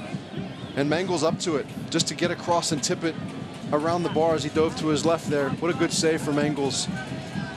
Slightly better than the finishing attempt from Rashandel. Felix can't get under it. It comes to Guadarrama, though, still in the area. Still danger. Guadarrama trying to get a shot through, blocked, and this one's cleared back upfield. Escalante again runs it down. Escalante upended, and a foul. Josh Phillips will go into the books here for Portland. Or rather, Terrell Lowe, beg your pardon. San Antonio FC trying to go quickly.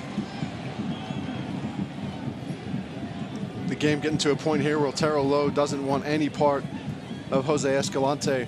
This is now the second or third time in a row where he's just been out there on his own, and Escalante has just turned him inside out.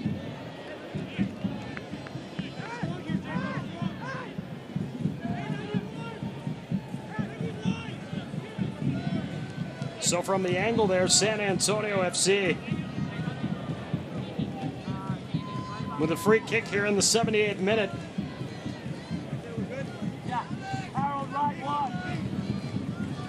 Guadarrama's got it teed up there.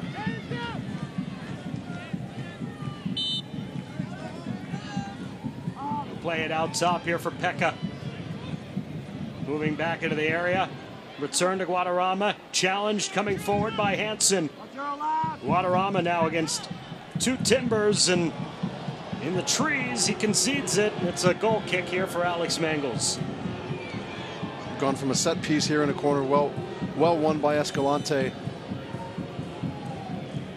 to a very non-dangerous ball to Pekka, who really is not able to get anything off with his first touch because of the weight of the pass from Guadarrama. And then possession back to Guadarrama in the corner and can't get anything out of it, and then gives up a foul on the end line. Pretty disappointing sequence there for SAFC, considering you're 11 minutes from full time and you've got to get something out of every chance. Max Ornstill, the defender, will come on here for Augustine Williams, who's the only goal scorer tonight in the 79th minute. This is Ornstill's season debut for T2 after making 19 appearances a year ago as a rookie out of the UC Santa Clara system.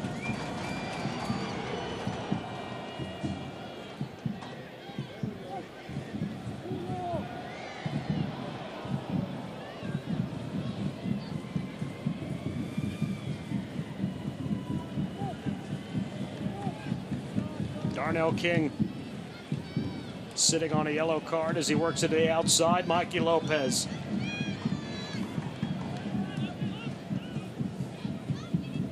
Still in possession, Lopez sending it across field to no one in particular, and it's intercepted.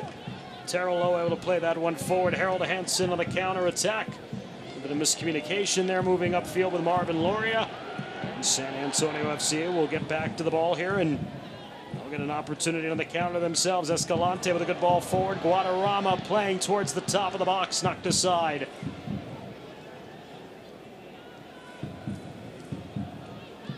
Dispay has done a great job of that center back spot tonight for T2. I mean, it has been almost a one-man wall there. It looks like a handball for Portland, and that will be called against Ebabisi.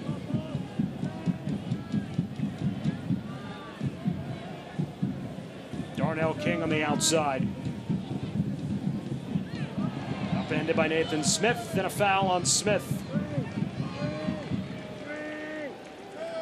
Maybe a bit of charity there from the center official. Really not a whole lot in that. Darnell just maybe a little bit of fatigue for him there at the end of that little run. But to get the set piece here is a nice benefit for SAFC. 81st. Oh, go ahead. Sorry, we've talked about conversion since the beginning of the show before the match even started, and here we are again finding SAFC. To the back post again. There's Dispay. He heads that one out of play. San Antonio FC earns their 11th corner of the match. At a place now where they're almost in a sense of desperation to convert anything, which is why, going back to that last set piece, they just have to get something of quality out of every single trip down the field. And T2 are happy to concede the space. It's not as if they don't have the space. They've just got to get better quality in that final bit. Gordon, the in-swinger, near post. Bruce heads it up. Batista, he's able to let it go over the byline. And Alex Mangles applauds. T2 trying to see this one through here in the final 8 minutes. On the road, without several of their top players, and they've got a 1-0 lead here at Toyota Field, where only 6 foes in USL regular season play over 3 seasons have won. And the irony of the point I made early on, where you've got to have the ball to win games, they really haven't had much of the ball tonight. And these are those odd scenarios where you don't have to have it much, but you can sneak one away with a counterattack. It's exactly what they've done. It's exactly what they would have designed to come in to do here tonight, considering their circumstances, and they've been effective at doing it. And coming back down to conversion or effectiveness, they've been effective at playing out their game plan really to the end. SAFC just lacking that final element, which is being able to capitalize on some of these chances. It's great to create chances, it's great to have them, but you have to do something with them. And they just are not doing that. And you talked a little bit about that early on as well. Something this team, from an attacking standpoint, finding their identity and who is going to be that player to emerge as the leader in the attack and the player that you can count on to create and to take those chances. We just haven't seen that through, what has it been, 11 matches thus far this year. They had 21 goals in their first 11 matches a year ago, going 9-0-2. They have 11 goals in their 11 matches this season. So sitting on what has been 1 goal per match here as we play on after Hansen wrestles down Escalante. Loria chips it forward. Restrepo comes out, goes down, the ball still in play, still moving. Hansen keeps it going for Loria.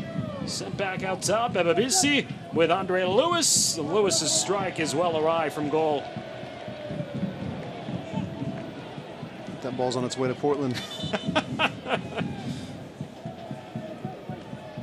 Connor Presley, who has not played since being injured in Las Vegas back on April 27th, will make an appearance in the match for Presley, his 7th this season will take out Ryan Rishandle here in the 84th minute. 19-year-old Presley, 13th career appearance in San Antonio FC red and black. Gets an early touch on the ball here with Omar Gordon on the outside. Back to Presley. Presley looking to the back post. Mangles misplayed it, tried to parry it away, and it's going to end up being a corner here for San Antonio FC. That's a few times tonight we've seen Mangles really just mistime the entry service and make something out of it that really shouldn't have been a problem to start with. Gordon on the pitch. Mangles makes the save there.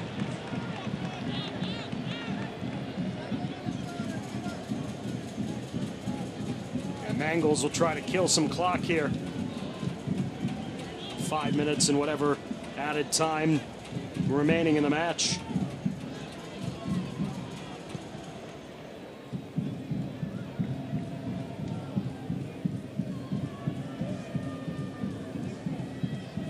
Hansen, Loria, Presley runs him down. Wow, Loria collision there with Pekka, and San Antonio FC earns the throw-in. And Cochran not happy with the delay tactics of Harold Hansen, gave him a two-hand shove in the back. Darnell King, Gordon running up the right side there on the run. King will instead give it back. Connor Presley slips it up field. Bruce back to Guadarrama. Played into the box past Mikey Lopez, and that's a smart play by T2 to let it roll out of bounds for a goal kick. In the short stint tonight, Guadarrama's been pretty expensive with the ball, giving it away far too often. That time I don't know that you really can trace it to him, though. I think he played a decent ball there from Mikey Lopez. Mikey just kind of gave up on it as it entered into the 18-yard box. Unfortunate again for SAFC not to get something out of a decent possession going forward.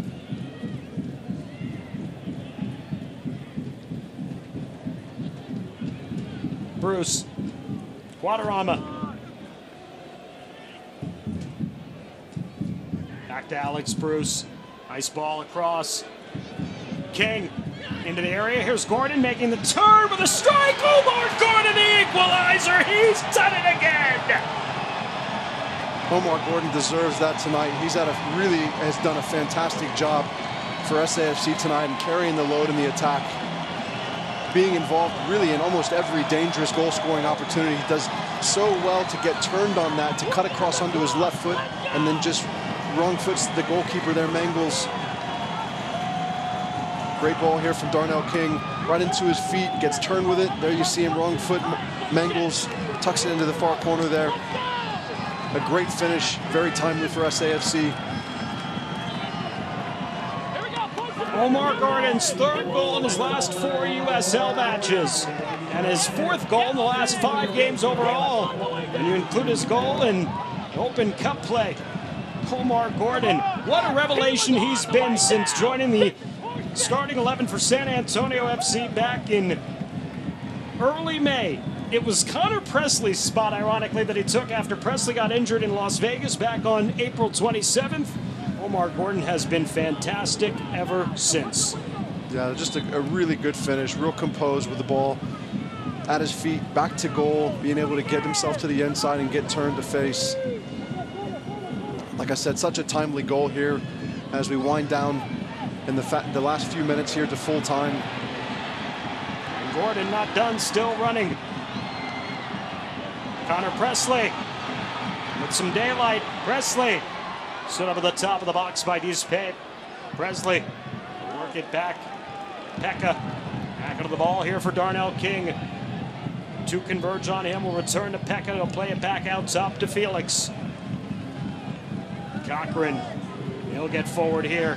Cochran, Escalante, corner of the box. Cross, Mangles with a save. As he intercepted what was intended for Alex Bruce over on the back post. Escalante electing to drive that ball there. A great bit of combination, as we talked about earlier, with Cochran finding his way forward in the right times, playing Escalante into another good position to cross. He drove that ball, though, instead of whipping it across the 6, just with the inside of his foot. really playing to the advantage of Mangles, being a little bit more of a shot as opposed to a cross that's getting away from him into traffic.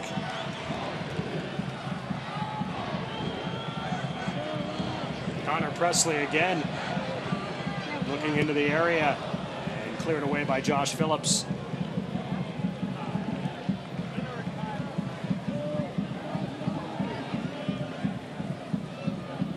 Escalante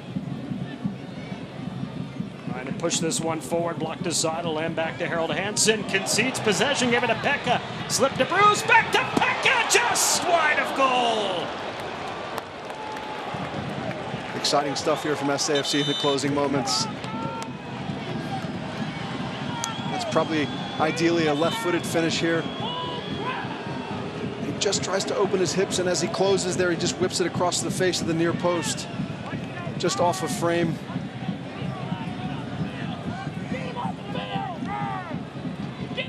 Lots of game management now going on for T2.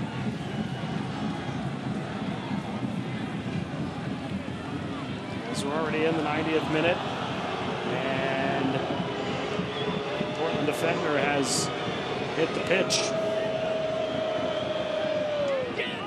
Center official giving recognition to the game management, letting everyone know that he's got the time on his watch. I expect a handful of minutes, if not slightly beyond that. Darnell King picks up his 4th assist of the season. In his 12th game with San Antonio FC, he's started all 12 matches. That streak will end against Sacramento in a couple of weeks. As King picking up the yellow that led to the Williams penalty back in the 50th minute here. It was Portland's lone goal tonight, but then King returning the favor here to Omar Gordon late in the match as Gordon finishes in the 87th minute to level the game at 1 apiece. Dees Peus has not played this many minutes, has not played any minutes, in fact, this season with T2, slowly walking off the field. 5 minutes there you see of added time in the second half. And right now, Portland's a man down, and they have already used all 3 of their substitutions to this point, so Dees Peus will come off momentarily, and then we'll come back on here as soon as play is resumed.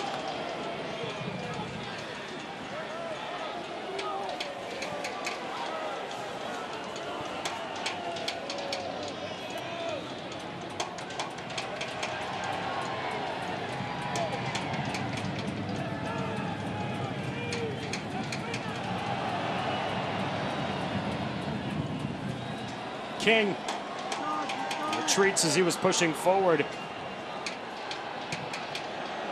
This one's hammered into the seats across there. Marvin Loria. I know King's really had a great night tonight. You talked about his assist and how much they'll miss him defensively against Sacramento. He really has been very good tonight on both sides of the ball.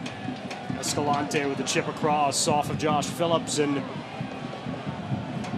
Omar Gordon to let it go out. Another corner for San Antonio FC, their 13th corner of the match this evening. 13-1 for the corner kicks tonight. This one played out top off of Felix. San Antonio FC was perhaps looking for a handball in the box.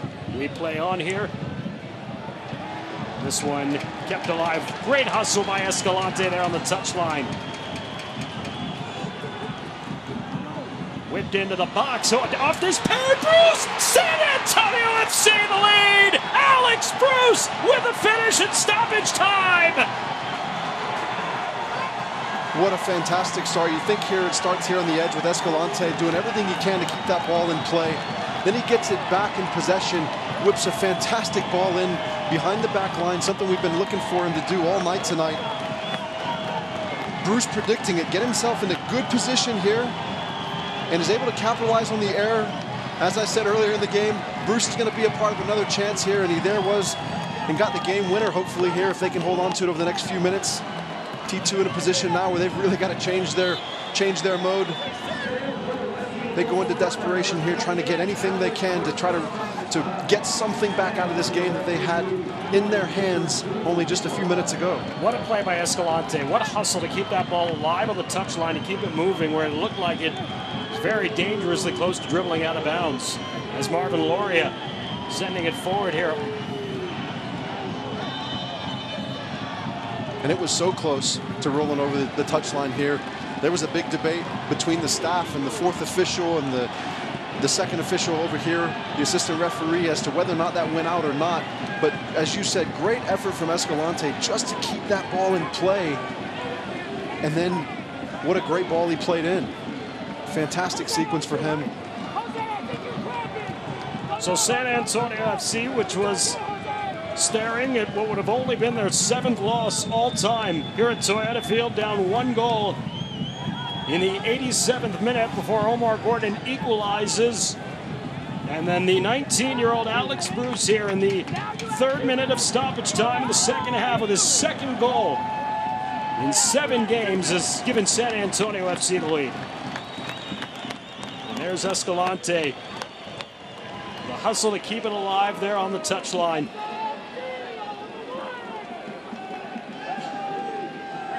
And then Escalante delivers the great cross off of Dizpe and the goal by Bruce. We've been talking about whipping that ball in behind the back line, and you see there as he just wraps his left foot around it and peels it in behind the back line and then away from the goalkeeper, forces the defender there to have to make a play. Well, they're recovering onto their own frame. It's very difficult in that situation, and you see Dizpe, who had just come off with cramps just before that, probably not quite in his sturdiest of forms, and just wasn't able to do anything with it. And then Alex Bruce just being Johnny on the spot there to get himself turned and push it past Mangles for what will likely be the game winner. Maybe a minute or so remaining after San Antonio FC and Sonny Guadarrama was down for a little bit.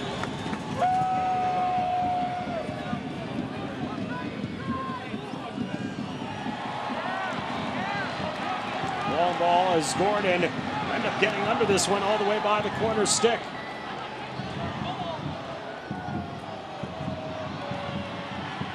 Throw in for T2.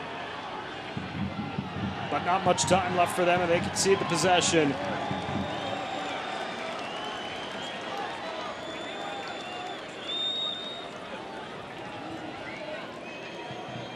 An unbelievable turn of events at Toyota Field. 2 goals in a 6-minute span for San Antonio FC, erasing a 1-0 deficit, now a 2-1 lead here in the dying moments.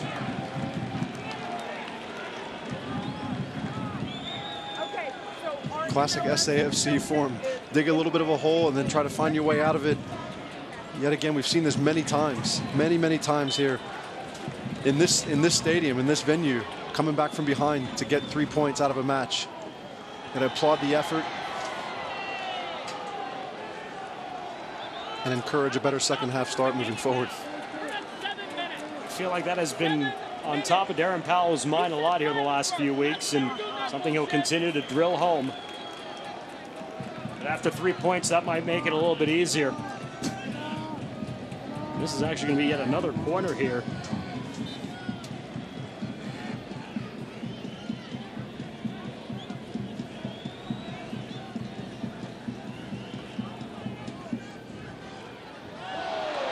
Portland really just trying to get possession as soon as possible, and they're now not happy with the stall tactics by San Antonio FC. What a finish at Toyota Field. What a comeback. And maybe the win of the season for the men in red and black. Alex Bruce, the game winner in the 3rd minute of stoppage time. San Antonio FC with a huge 3 points at home as they knock off T2 by a final of 2-1. It's a great night. We talked earlier on about the building of confidence for Omar Gordon. So good to see him get the equalizer here. You talked about the significance of Alex Bruce coming in the midst of some injuries and really looking for an out-and-out attacking player who can shoulder some of that burden. And to see him get the game winner tonight for the young man at 19 years of age, what a great result in the end. They had to fight hard for it. They've got to turn around quickly. They need a big ice bath for everybody to get turned around for Wednesday night with FC Dallas coming to town for round 4 of the Open Cup. But a great performance, and credit to T2. They did a great job tonight, I think, of managing the game and really trying to execute their game plan. And it took a couple of unfortunate events to be beaten, but they really did a pretty good job tonight, certainly with minimal numbers. It'll be a special night Wednesday night. San Antonio FC will host FC Dallas. First time a Major League Soccer opponent comes to town. The 4th round of the U.S. Open Cup. Your club's USL season will continue 2 Saturdays from tonight. Back at home, they'll take on Sacramento Republic FC. Kickoff at 7:30. You can watch all the action live on Fox Sports Southwest. Now for Lansky and our entire crew, I'm Dan Weiss. Thanking you for joining us. Our final, San Antonio FC 2, Portland T2 1. This has been a presentation of the USL and Spurs Sports and Entertainment. So this long, everybody. Telecast of the United Soccer League may not be retransmitted, rebroadcast, or reproduced without the express written consent of the United Soccer League.